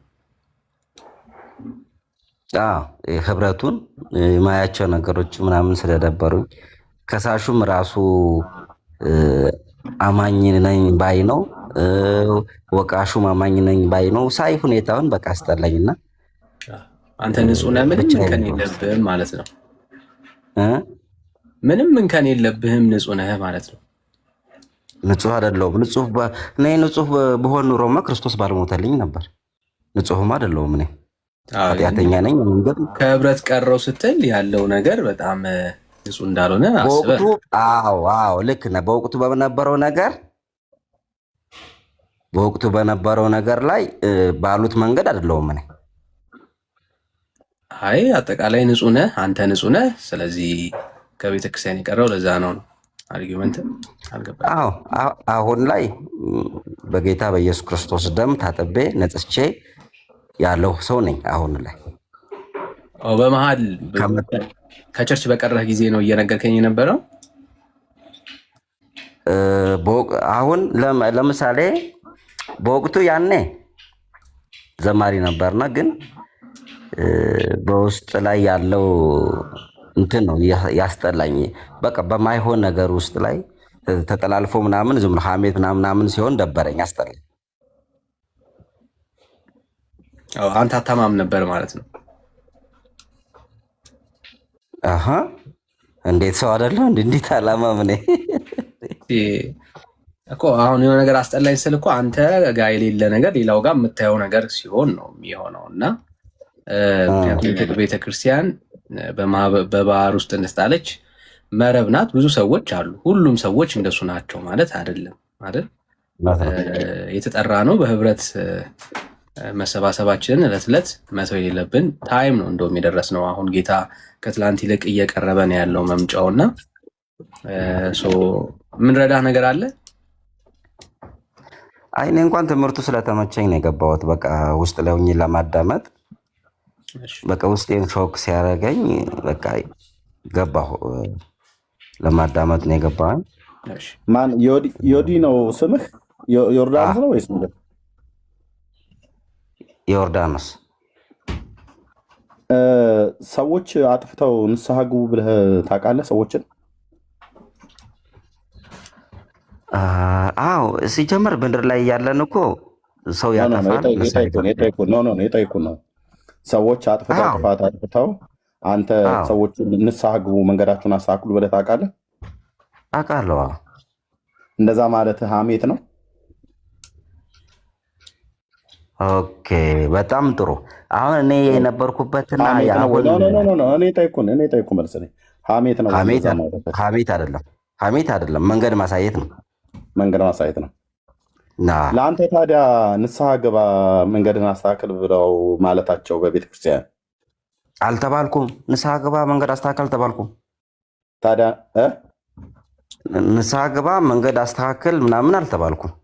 ምንድን የተባልከው? በቃ በወቅቱ ይሄን ድርጊት አድርገሃል፣ ከቤተክርስቲያኑ ተወግደሃል፣ አለቀ እኮ። ኃጢአት ስለሰራህ አይደል? በፍጹም ባሉት መንገድ ላይ አይደለሁም እኔ። አንደኛ አላጣሩም። ያለ ኃጢአትህ ነው እንደዛ ያሉ? በትክክል ኃጢአት አልነበረብህም? አዎ በወቅቱ ያኔ ስለ የውርስ ኃጢአት አሁን ሁለት ነው። የጠየኩ መልስ አሁን ከቤተክርስቲያን ብለህ ያልከው ገነት ቸርች የኛ ቸርች ስለሆነች መተህ ቸርች ብለህ ስላልክ ነው። ስለዚህ ኃጢአት አልነበረብህም። ቸርቿ ዝም ብላ ነው ማለት ነው ያስወገደችህ? በትክክል አሁን ባለቤቱን ካገኘ አንተ ግን ከዛ ከወጣህ በኋላ ግን ታጥቤ አሁን ተቀድሻለሁ አልከን አይደል? ከም ነበር የታጠብከው? ለምን መሰለህ? ታጥቤ ተቀድሻለሁ አልከኝ። ከምን ነበር የታጠብከው? ከዛ ከወጣ በኋላ ብዙ በቃ ተናድጄ ተገለልኩ አይደለ? ከተገለልኩ በኋላ ካደረግኳቸው ነገሮች ከተገለልክ በኋላ ምንም ሳታደርግ ነው ያገለሉ? ምንም ቤተክርስቲያን ያገለለችህ?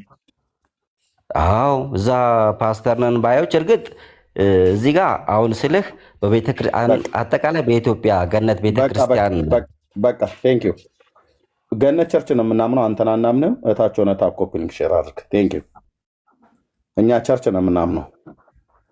ፓስተሮቹ ብለው ካሉህ ቤተክርስቲያኒቱ ብላ ካለችህ የፈለክ እየተማልክ እየተገዘትክ ብትናገር አናምንህም። እኛ ቤተክርስቲያን መሪዎችን አመራር ላይ ያሉትን ሰዎች ነው አንተን ከህዝብ መካከል ነጥለው ሊያገሉ የሚችሉት አንዳች ምክንያት የለም። በኃጢአታችሁ ንስሐ ግቡ ተብላችሁ ስትገሰጹና ስትመከሩ ባለመስማት በአመፅ መንገድ ትሄዱና መታችሁ እዚህ ቤተክርስቲያን ደግሞ ብሌም ታደርጋለህ ማለት ነው። ኦኬ። እና እንዲህ አይነት ነገር አይሰራም። ኦኬ። ቤተክርስቲያን አመራር ላይ ያሉ ሰዎች በየተናጠል ሰዎች አያጠፉም ብለን አንልም። የሚያጠፉ አሉ።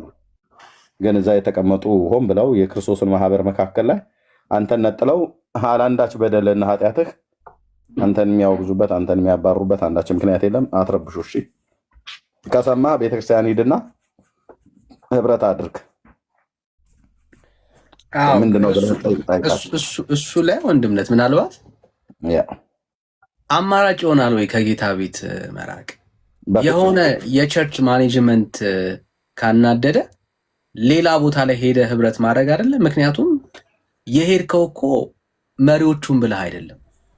ኢንኬዝ እንኳን ይሄ ጄኒውን እንኳን ቢሆን ሰው ኢየሱስን የተከተለው ሰው ብሎ እኮ አይደለም አይደል? አንድ ቸርች ላይ የሆነ ከመሪዎች ጋር የሆነ ነገር ቢፈጠርብህ በጣም ብዙ ሌሎች አማራጮች አሉ። ብትችል የመሪዎችን ተግሳጽን ሰምተህ ራስህን የተባልከው ራስህን ለማየት ጊዜ ብትወስድ ጥሩ ነው የሚሆነው፣ ያዋጣል። ግን ከጌታ ቤት የሚያስርቅና ከጌታ ቤት የሚያስወጣ ኬዝ አለ ወይ ካልን እንደዛ አለ? እንዴት ይኖራል? ሊኖርም አይገባም። በጣም የሚገርምህ ግን ወንድምነት ከጥቂት ሰዓታቶች በፊት ከፓስተር ጋር ነበርን እያወራን ነበረና አጠቃላይ በቤተክርስቲያን ሰዎች ምክንያት በሆነው ምክንያት ባልሆነውም ነገር የሚያቀርቡት ኮምፕሌን አለ፣ የሚያቀርቡት ነገር አለ። አንዳንዱ አሳማኝ ነው፣ አንዳንዱ አሳማኝ አይደለም። ግን በምንም አይነት መልኩ ችግር እንኳን ቢኖር ከቤተክርስቲያን ጋር ወይ ከግለሰቦችም ጋር እንኳን ችግር ካለ በዛው በቤተክርስቲያን በኩል በሽማግሌዎች በኩል በመሪዎች በኩል እንዲፈታ ዲል ለማድረግ ያለባችሁ እንጂ ከክርስቶስ ማህበር አትጉደሉ። ምክንያት በሆነው ምክንያት ባልሆነው ምክንያቱ በቂ አሳማኝ ሊሆንም ይችላል፣ አሳማኝ ላይሆንም ይችላል። እሱን እዛው በአመራር በኩል በሽማግሌዎች በኩል መጨረስ ነው ያለባችሁ እና አንዳንዴ ሰዎች ግፍ ሊሰሩባችሁ ይችላሉ። ሳትበድሏቸው ሊበድሏችሁ ይችላሉ። ሳትበድሏቸው ሊበድሏችሁ ይችላሉ። ስለበደሏችሁ ግን ተነሱ ዝም ብሎ አኩርፎ የሚወጣበት ቤት አይደለም። ይህ እኮ የክርስቶስ ማህበር እኮ ነው። የእግዚአብሔር ቤተሰብ ነን። ኦኬ። የተለያዩ ሰዎች መካከላችን አሉ፣ እኛም አለን በእነሱ መካከል። ሳናውቅ የሚሆን እያወቅን ሰዎችን ልንበድል ሲጀምር አውቀን ሰዎችን መበደል የለብንም። ግን ሳናቅ ሰዎችን ብንበድል ሰዎችን ብናሳዝን ይቅርታ ልንጠይቅ እዛው ነገሩን ልንፈታ እንጂ ልንወጣ አይገባም እና ይሄ በጣም ተገቢ አይደለም። ምክንያቱ ምን ይሁንልኝ ብላ አሁን ይሄን ሰው ገነት ቸርች ቤተክርስቲያን ታስወግደዋለች። ምንም ሳይኖርብኝ አለ። ቸርችን ያክል ነገር ምንም ነገር ሳይኖርበት እንደዚህ አታደርግም። እሺ ወንድማችንና ሰላም አጥናፍ ዋላችሁ፣ ደህና ናችሁ? እግዚአብሔር ይመስገን አለን። እግዚአብሔር ይመስገን። ኢየሱስን ታምናላችሁ? ከየት ቤተ እምነት ነህ? ኦርቶዶክስ ነኝ። ኢየሱስ ክርስቶስን ታምናላችሁ ወይ? እሺ እንኳን ደህና መጣ። ኤርሚሲ ተቀበለው። እሺ ምናልባት ያንተ ከተሰማ እሺ እንኳን ደህና መጣ። እንኳን ደህና ቆያችሁ። ጥያቄውን ከመለሳችሁልኝ ነው የሚቀጥለው። ምኑ ነው? ምንድነው ጥያቄ? ኢየሱስ ክርስቶስን ታምናላችሁ ወይ የሚል። እናምናለን። እሱ ያለውን በሙሉ እያደረጋችሁ ነው። ጌታዬ ጌታዬ የሚል ሁሉ መንግስት ሰማያትን አይወርስም ብሏል። የቱ ጋር ነው እንደዛ ያለው? ጌታዬ ጌታዬ ያለ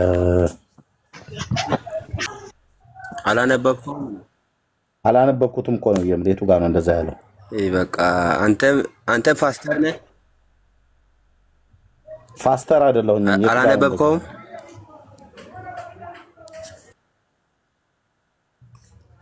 ቆይ ማቴዎስ ላይ ነው። ቆይ ሊለጥፍ እዚህ ጋር ቆይ አንዴ ለጥፍ።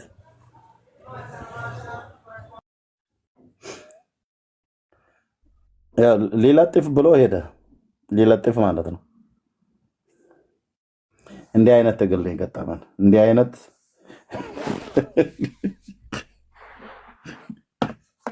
ዳንዬ እኔ በቃ ልተኛ። አፒታይቴን ትዘጉት እንዴ? በገዛ እጄ ገብቼ እዚህ ቤት ዳኒ እስቲ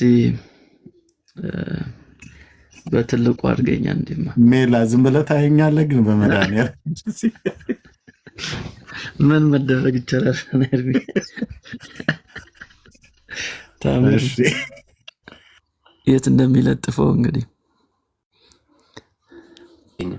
ነብዩ።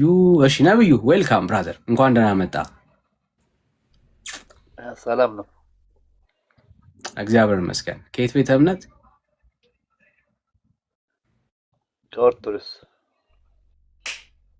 ኦርቶዶክስ። እንኳን ደህና መጣ በድጋሚ። እሺ ብሩኬ አለ እንዴ? አውርታል? ተቀብላ? የማርያም ወይስ የኢየሱስ ምልጃ እያየን ነበርና በየትኛው ብዙ ሐሳቦች ተነስተዋል ብዬ አስባለሁ። የትኛው ሐሳብ ላይ ነው ሐሳብ መስጠት የምትፈልገው?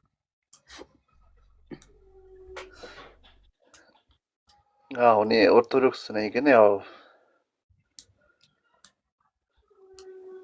የማርያም የሚለውን አልቀበለው፣ የኢየሱስ ምልጃ ነው የምቀበለው።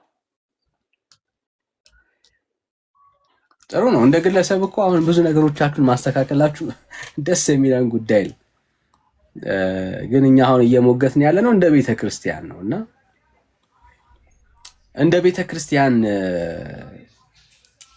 የኦርቶዶክስ ቤተ ክርስቲያን እምነቷን ነው እያወራን ያለ ነው እና ወርጄዋለሁ። ጥሩ ነው፣ ጥሩ ነው። እንደ ግለሰብ ያለህ አቋም ጥሩ ነው።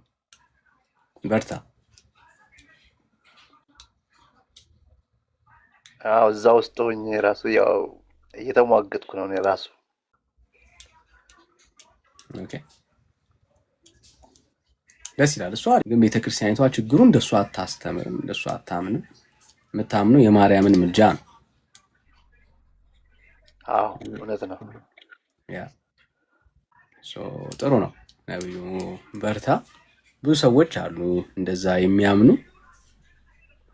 በዛ ውስጥ ሆነው ወንጌል የገባቸው ለእግዚአብሔር ሐሳብ ራሳቸውን ያስገዙ ሰዎች አሉ። ደስ ይላል፣ ደስ ይላል። ምንም ልዩነት የለኝም፣ ጥያቄ የለኝም እዚህ አቋም ላይ። ማልቀበልበት ምክንያት የማርያም ምልጃ፣ ማርያም በህይወት የለችም። አንደኛ ሰው ናት። 10 ሰው በ10 ቦታ ሆኖ ቢለምን እሷ ልትሰማ አትችልም። መለኮታዊ ባህሪ የላትም። ስለዚህ ውሸት እንደሆነ አምኜበታለሁ። እኔ ሁሌ የምከራከራለሁ እዛ ውስጥ ሆኜ ማለት ነው።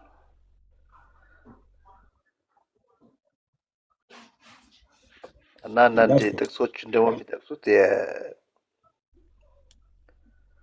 በጻድቃን ስም የተቀበለ በጻድቅ ስም የሰጠ የጻድቁን ዋጋ ያገኛል የሚለው ትንሽ ግራ አጋብቶኛል። እሱን ነገር ትንሽ መረዳት ስለፈለኩ ብታስረዳኝ። ያ ማቴዎስ ምዕራፍ 10 ላይ ያለውን ሐሳብ ነው። እሺ፣ ማለት ጻድቃን ምናምን ቅዱሳንን በጻድቅ ስም የሰጠ የጻድቁን ዋጋ ያገኛል የሚለው እሱ በጻድቃን ስም ብንዘክር ብንመጸውት የእሱን ዋጋ እናገኛለን፣ እግዚአብሔር ይቀበላል ብለው ነው የሚከራከሩት፣ እንትን የሚሉት ማስረጃ የሚያደርጉት ማለት ነው። እሺ፣ እና እሱ እንዴት ነው አውዱስ? ትንሽ ግራ ስላጋባኝ ነው። እሺ፣ አውዱ ስለ ዘላለም ሕይወት ስለሚገኝባቸው ሐሳብ የተጻፈ ጽሑፍ አይደለም። እንደሱ አይነት ሐሳብ የለውም መጽሐፉ። ምናልባት ባወጣል እና ብናየው እንችላለን። አውዱ እየተናገረ እያወራ ያለበት ሐሳብ ስለ አገልግሎት ስለመላክ ነው የሚናገረው። ስለ አገልግሎት ስለመላክ የሚናገርበት ክፍል ላይ ነው እሱን የምናየው ማለት የምናገኘው ማለት 10 40 41 ግን አውዱ እንድትመለከተው የተወሰኑ ሐሳቦችን ላሳይ። የመጀመሪያው ፖይንት ቁጥር 5 ላይ እንደዚህ ይላል፣ እነዚህንም 12 ኢየሱስ ላካቸው አዘዛቸውም ይላል። እንዲህም አለ፣ በአሕዛብ መንገድ አትሂዱ፣ ወደ ሳምራዊቷን ከተማ አትግቡ፣ ይልቅስ የእስራኤል ቤት ወደሚሆኑት ወደ ጠፉት በጎች ሂዱ። ሄዳችሁ መንግሥተ ሰማያት ቀርባለች ብላችሁ ስበኩ፣ ደዌዎችን ፈውሱ፣ ሙታንን አስነሱ፣ ለምጻሞችን አንጹ፣ አጋንንትን አውጡ። በከንቱ ተቀብላችኋል፣ በከንቱ ስጡ። ወርቅ ወይም ብር ወይም ናስ በመቀነታችሁ ወይም ለመንገድ ከረጢት ወይም 2 እጅ ጠባብ ወይም ጫማ ወይም በትር አታግኙ፣ ለሰራተኛ ምግቡ ይገባዋልና አላቸው። ክፍሉ ይሄንን ነው የሚያወራው። አውዱ ስለመላክ ሲላኩ የተላኩ ሰዎች አሉ፣ ደግሞ የተላከባቸው ደግሞ ሰዎች አሉ። ስለ ሁለቱም ነው እየተናገረ ያለ። ኦኬ፣ አገልጋይ ናቸው፣ ሊያገለግሉ ነው የሚሄዱት። ሲሄዱ ግን አንዳች ነገር አትያዙ፣ ወርቅ አትያዙ፣ ከረጢታችሁ ውስጥ ሌላ ተጨማሪ ምግብ የሚሆን ልብስም አትያዙ አላቸው።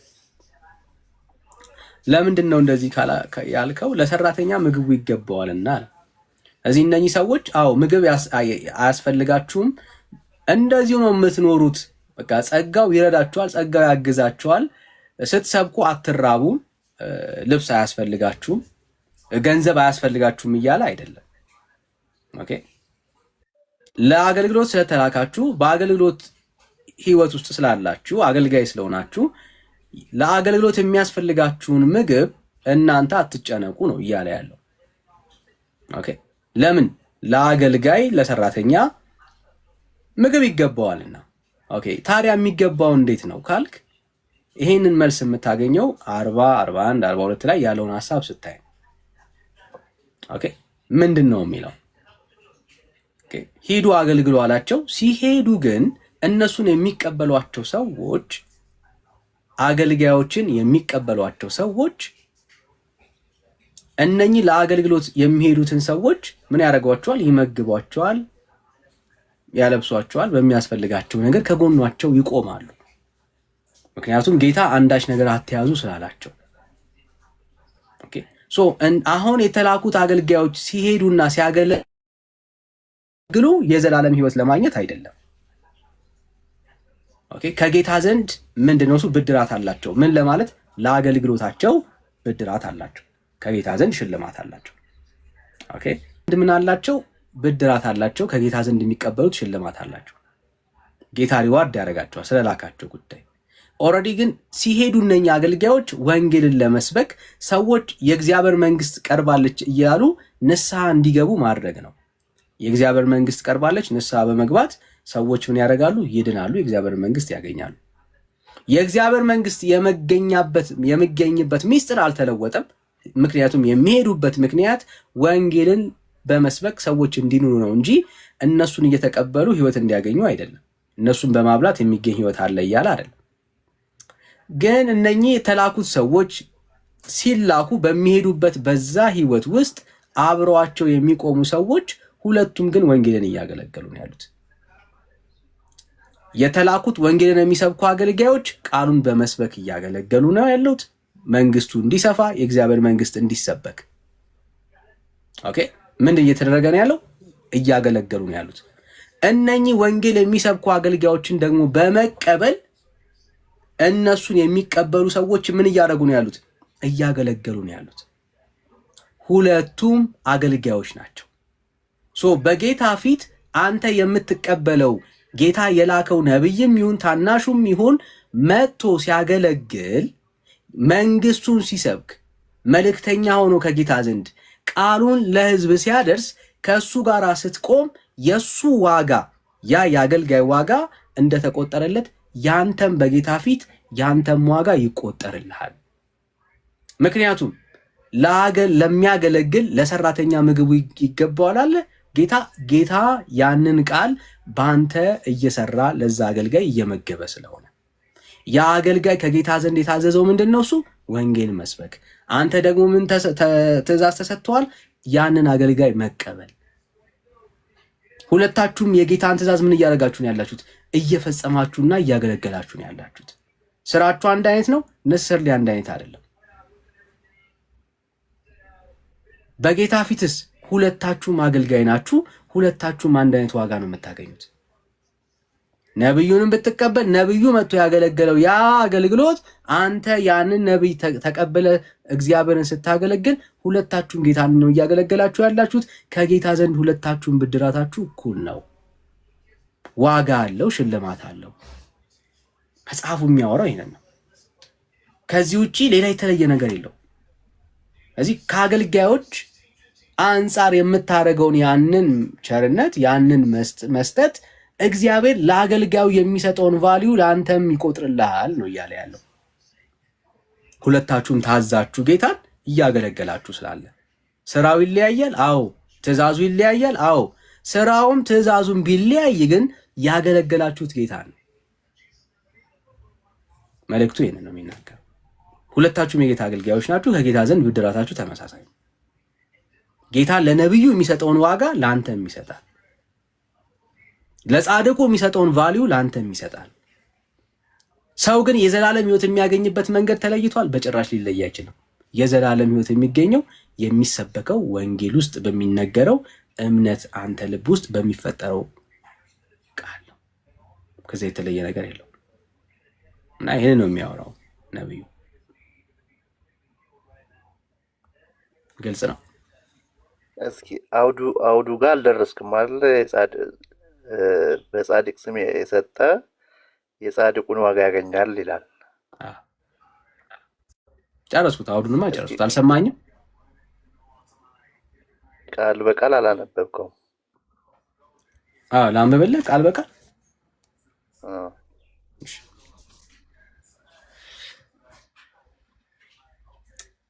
እናንተን የሚቀበል እኔን ይቀበላል፣ እኔንም የሚቀበል የላከኝን ይቀበላል አለ። እሺ ነብይን በነብይን ስም የሚቀበል የነብይን ዋጋ ይወስዳል። ጻድቅንም በጻድቅ ስም የሚቀበል የጻድቁን ዋጋ ይወስዳል። ማንም ከነዚህ ከታናናሾች ለአንዱ ቀዝቃዛ ውሃ ብቻ በደቀ መዛሙርቴ ስም የሚያጠጣ እውነት እውነት እላችኋለሁ ዋጋው አይጠፋበትም ነው የሚለው። ስለ ዋጋ ነው የሚናገረው። ከጌታ ዘንድ ዋጋ አለው ነው እያለ ያለው። ምክንያቱም ነብይን ስታገለግል ከጌታ ዘንድ የነብዩን ዋጋ ትቀበላለህ። ኦኬ ነብዩ ለማገልገል የሄደበትን መንገድ አንተም ደግሞ በመስጠት ከነብዩ ጋር ስለቆምክ፣ ጻድቁ ለማገልገል የሄደበትን መንገድ አብረ ስላበላው ስላጠጣው አብረ ከሱ ጋር ስለቆምክ ሁለታችሁም ወንጌሉን ስለሆነ እያገለገላችሁ ያላችሁት የጌታን ትእዛዝ ስለሆነ እየፈጸማችሁ ያላችሁት ዋጋችሁ እኩል ነው፣ ተመሳሳይ ነው። ከጌታ ዘንድ ምን አላችሁ? ሁለታችሁም አንድ አይነት ሽልማት አላችሁ ነው እያለ ያለው። ኮንቴክስቱ ይሄ ነው። አዎ ቀዝቃዛ ውሃ በጻድቁ ስም ያጠጣ ወይም የሰጠ የጻድቁን ዋጋ ያገኛል ነው የሚለው። አሁን እዚህ ጋር ለአገልጋዮቹ ከሆነ ለነዛ ለሚያገለግሉ ሰዎች፣ ወንጌልን ለሚሰብኩ ሰዎች ቀዝቃዛ ውሃ የሰጠ ከእግዚአብሔር ዋጋ ያገኛል አይልም። በጻድቅ ዋጋ ሰጪውማ ጌታ ነው፣ አልተለየም። አሁን ዋጋ ሰጪው ጌታ ነው። በጻድቅ ስም ወይም በነብዩ ስም ብሎ የሰጠ የነብዩን ዋጋ ያገኛል ይላል እኮ። ዋጋ ሰጪው አየህ፣ የነብዩ ዋጋ አለው አይደል? ሄዶ ሲያገለግል አይደል? በሱ ስም አንተ በሱ ስም በነብዩ ስም ስታጠጣው ነብዩን በተመሳሳይ መልኩ ምን ታገኛለህ? ለነብዩ የተሰጠው ዋጋ ለአንተም ይሰጣል። አገልግሎት ስለሆነ የሁለታችሁም አገልግሎት ስለሆነ ነብዩ መጥቶ ሲያገለግል አብረኸው ቆመሃል። ከወንጌል አንጻር ነው የቆምከው ያገለገልከው በዛ ሰዓት ላይ እግዚአብሔርን ነው፣ ነብዩን አይደለም። ነብዩ መጥቶ ሲያገለግል ያገለገለው አንተን አይደለም፣ እግዚአብሔርን ነው ያገለገለው። ሁለታችሁም ከጌታ ዘንድ ምን አላችሁ? የጌታን ትእዛዝ ስለፈጸማችሁ ዋጋ አላችሁ፣ ተመሳሳይ ዋጋ እኩል ቫልዩ አላችሁ ነው እያለ ያለው።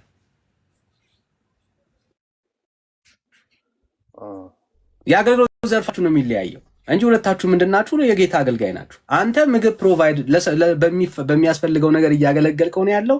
ፋይናንስ ሊሆን ይችላል፣ በመቀበል ሊሆን ይችላል፣ ውሃ በማጠጣት የሚለው ሊስት ነገር ነው ያወጣው። እሱን በማድረግ ሊሆን ይችላል። አንተ ምን አረግ? ከአገልጋዩ ጋር አብረህ ቆምክ፣ ከወንጌል ጋር አብረህ ቆምክ ማለት ነው። ኦኬ ያኛው ደግሞ ቃሉን ይዞ ነው የመጣው። የሚበላው ነገር የለውም፣ ልብስ የለውም። እሱ ለወንጌል እውነት እያገለገለ ነው ያለው። ያ አገልግሎት ከጌታ ዘንድ ሽልማት አለው። በነፃ ተቀብላችኋል፣ በነፃ ስጡ ነው የተባለው። ይሄ ሰውዬ ምንም የተቀበለው ነገር የለም። ከወንጌል አንጻር እያስከፈለ ወንጌል አልሰበከም፣ እያስከፈለ ትንቢት አልተናገረም፣ እያስከፈለ አጋንንትን አላስወጣም። በነፃ የተቀበለውን በነፃ ነው እየሰጠ ያለው። በነፃ ተቀብሎ በነፃ የሚሰጥበት ምክንያት ምንድን ነው? ከጌታ ዘንድ ሽልማት ስላለው፣ ሪዋርድ ስላለው። አሁን ግን ሲያገለግል ምግብ ውስጥ አያስፈልገውም ወይ? መብላት የለበትም ወይ? አለበት። ይሄንን ግን ማን ነው እሱ ፕሮቫይድ የሚያደርገው ካልክ፣ ጌታ በአንተ ተጠቅሞ ፕሮቫይድ እያደረገው ነው ያለው። አንተ ጌታን ታዘ ይሄንን አገልጋይ ተቀብለ በማገልገል ከጌታ ዘንድ ምን አለ? ሽልማት አለ። አንተም ጌታን እያገለገልክ ነው። ያም ጻድቅ፣ ያም ነቢይ፣ ያም ታናሹ የተባለው ጌታን እያገለገለ ነው። ሁለታችሁም በጌታ ፊት አገልግሎታችሁ እኩል ነው። አይቀርብም ጌታ። ነብዩ መጥቶ ሲያገለግል ያለው ቫልዩ ያለው ዋጋ እግዚአብሔር ለአንተም ያንን ዋጋ ይቆጥርልሃል። ገባ? እሺ ይሆን እንጂ እዚህ ላይ ውሃ ሰጥተህ ዘላለም ሕይወት ታገኛለህ የሚል ትምህርት የለም። የኃጢአት ስርየት ታገኛለህ የሚል የለም። የጽድቅ ፕሪንሲፕል መቼም አይቀየርም። ሰው ሊጸድቅ የሚችለው የተሰበከውን ወንጌል አምኖ ሲቀበል ብቻ ነው። የናዝሬቱ ኢየሱስ ክርስቶስን አምኖ ያልተቀበለ ሰው ሊጸድቅ ሊድን አይችልም። ሂዱ ሲላቸው የሚሰበክ ወንጌል አለ፣ የሚነገር ወንጌል አለ። ሰዎችን የዘላለም ሕይወት የሚሰጠው የእግዚአብሔር ልጅነት የሚገኘው በሚሰበከው ወንጌል በማመን ነው። ያ የተቀበለ ሰው ወንጌሉን የተቀበለ ሰው ደግሞ ከጌታ ዘንድ ምን አለው? ሪዋርድ አለው፣ ሽልማት አለው። አሁን እኮ ሁላችንም ድነናል፣ ጸድቀናል። ለምንድን ነው በጽድቅ በቅድስና እግዚአብሔርን በመፍራት በአገልግሎት ውስጥ ራሳችንን ሁሌ የእግዚአብሔርን ሐሳብ ለመፈጸም የምንታገለው? የዘላለም ሕይወት ለማግኘት አይደለም። እግራችንን አጣጥፈን እንቀመጥ ነበር ሁላችን። ከጌታ ዘንድ ግን ምን አለን? ብድራት ግን አለን። ከጌታ ዘንድ ግን የምንቀበለው በረከት አለ። ከጌታ ዘንድ የምንቀበለው ሽልማት ግን አለ። አሁን የምንታገለው ለሽልማት፣ ከጌታ ዘንድ የሚሆን ምን ስላለ? ሽልማት ስላለ፣ ዋጋ ስላለን እንጂ ሁሉም ሰው ጴንጤ ጸድቋል፣ ድኗል፣ የእግዚአብሔርን መንግስት ወርሷል። እርግጠኛ ያልሆነ ጴንጤ የለም። በተቀበልነው ወንጌል በዛ ውስጥ ባመንነው ኢየሱስ ክርስቶስ ህይወታችን ተስተካክሏል፣ የእግዚአብሔር ልጆች ሆነናል። ምንም ጥያቄ የለውም። ግን ደግሞ አሁን የምንታገለው ከጌታ ዘንድ የሆነ ደግሞ ምን አለን? ብድራት አለ፣ ሽልማት አለ። እያንዳንዳችን ስራችን ዘርፋችን ሊለያይ ይችል ይሆናል። አየህ፣ ግን ሁሉም ሰው ለእግዚአብሔር መንግስት በማሰብ የሚሰራው ስራ ካለው ከጌታ ዘንድ ብድራት አለው እያለ ነው ያለው። ምን ማለት ነው? አገልግሎት ማለት ሱፍ ለብሶ መጽሐፍ ቅዱስ በእጅ ይዞ መስበክ ብቻ አይደለም። ኦኬ፣ መስበክ ብቻ አይደለም። ለእግዚአብሔር መንግስት ያለህንም ነገር ስታውል፣ በእግዚአብሔር መንግስት ውስጥ ያሉ ክፍተቶችንም ስትሸፍን፣ እሱም አገልግሎት ነው። እግዚአብሔር ባስቀመጠ ቦታ ላይ በጽድቅ በቅድስና ስታገለግል ዳኛ ልትሆን ትችላ ይሆናል።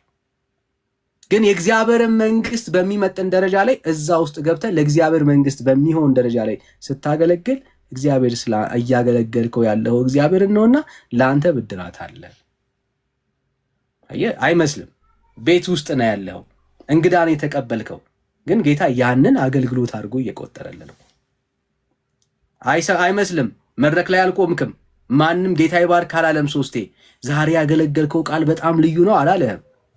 ማንም አላየም። ጓዳ ውስጥ ነው ያለው።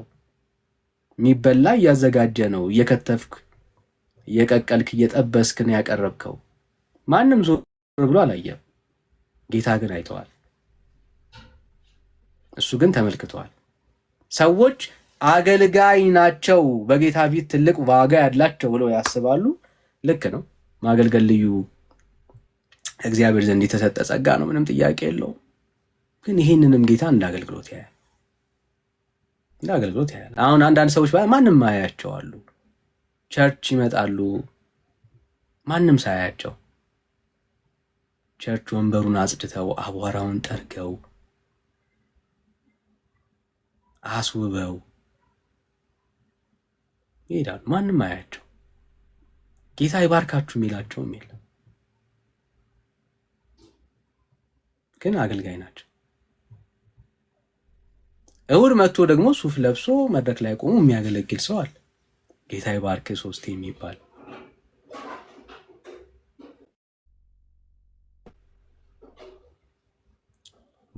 ሁለቱም ግን ለጌታ አገልጋዮች ናቸው። ጌታ ሲሸልም ሁለቱንም ነው የሚሸልመው፣ ዋጋቸው ከጌታ ዘንድ እና አንዳንድ ሰዎች አሉ በቃ ማንም የማያያቸው ማንም ሳያያቸው ግን እግዚአብሔርን የሚያገለግሉ ሰዎች አሉ። በሰው ኮንቴክስት በሰጠነው መስፈርት ውስጥ የአገልግሎት ዘርፍ ማንላቸው ነገሮች አሉ። እግዚአብሔር ግን ያንን ምን ያደርጋል? ቫልዩ ያደርጋል። እና ምናልባት እንደዚህ አይነት ሰዎች ካላችሁ ላበረታችሁ ፈልጋለሁ።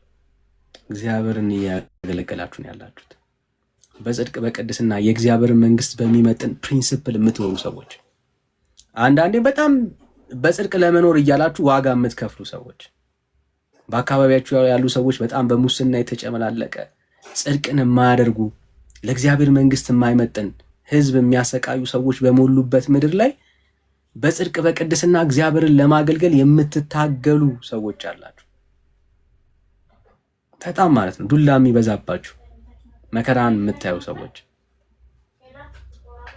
ከጌታ ዘንድ ግን ብድራት አላችሁ። ላይመስል ይችላል። እግዚአብሔር ግን የምታረጉትን ነገር ያያል። ለሰው አይደለም አገልግሎታችን። ብድራትን የሚከፍል እግዚአብሔር ነው። ሰው እግዚአብሔር ይከፍላል። እግዚአብሔር በብዙ እጥፍ ይመልሳል አይደል? አገልግሎት የእሑድ መድረክ ብቻ ነው ብዬ አላምንም። እንደሱ አይነትም ትምህርት የለም። ልክ ነው። ቃሉን መስበክ፣ መትጋት በጸሎት እነኚህ አገልግሎቶች ናቸው። ምንም ጥያቄ የለውም። ግን ደግሞ ማዕድንም ማካፈል የእግዚአብሔር ጸጋ የሚያስፈልገው እኮ አገልግሎት ነው አይደል? በቃ እኛ ለዚህ እንሉት ደግሞ በመካከል ያለውን ይህንን ማዕድ የሚያከፋፍሉ ጭቅጭቁ ቢነሳ ማኔጅ ማድረግ የሚችሉ ጥበብ የሞላባቸውን ሰዎች እኮ እንምረጥ እኮ ነው የተባለው። ከእጅ መጫን አለ። ለምን? አገልግሎት ነው ብራዘር፣ አገልግሎት ነው። እግዚአብሔር የሚያየው ጉዳይ ነው። እግዚአብሔር የሚመለከተው ጉዳይ ነው። እና ብዙ ሰዎች አላችሁ እንደዛም ማንም ሳያችሁ በጓዳ የምትሰሩ የምትሮጡ ሰዎች እግዚአብሔር ግን ያያችኋል። ብድራታችሁ ከላይ ማንም ሳይሰማችሁ ማንም ሳያያችሁ እግዚአብሔር ይባርካችሁ ሳትባሉ የእግዚአብሔርን ሐሳብ የምትፈጽሙ በጣም ብዙ ሰዎች አላችሁ። ጌታ ኢየሱስ ይባርካችሁ። ማንም ባያያችሁ ግን በዙፋኑ ላይ የተቀመጠ የሚያያችሁ ቅዱስ የሰራዊት ጌታ እግዚአብሔር ግን አለ። እግዚአብሔር አለ እና እግዚአብሔር ነው ሙላታችሁ የሚሆነው። እንዳገለገላችሁ ላይሰማችሁ ይችላል። እግዚአብሔር ይባርካችሁ አልተባላችሁ ይሆናል። ቢሆንም ግን ከጌታ ዘንድ ግን ብድራት አላችሁ። ከጌታ ዘንድ ግን ሽልማት አላችሁ። እግዚአብሔር ይባረክ። ጌታ ይመስገን። ሀሳቡ ይሄን ነው የሚያወራው። ጌታ ይባረክ።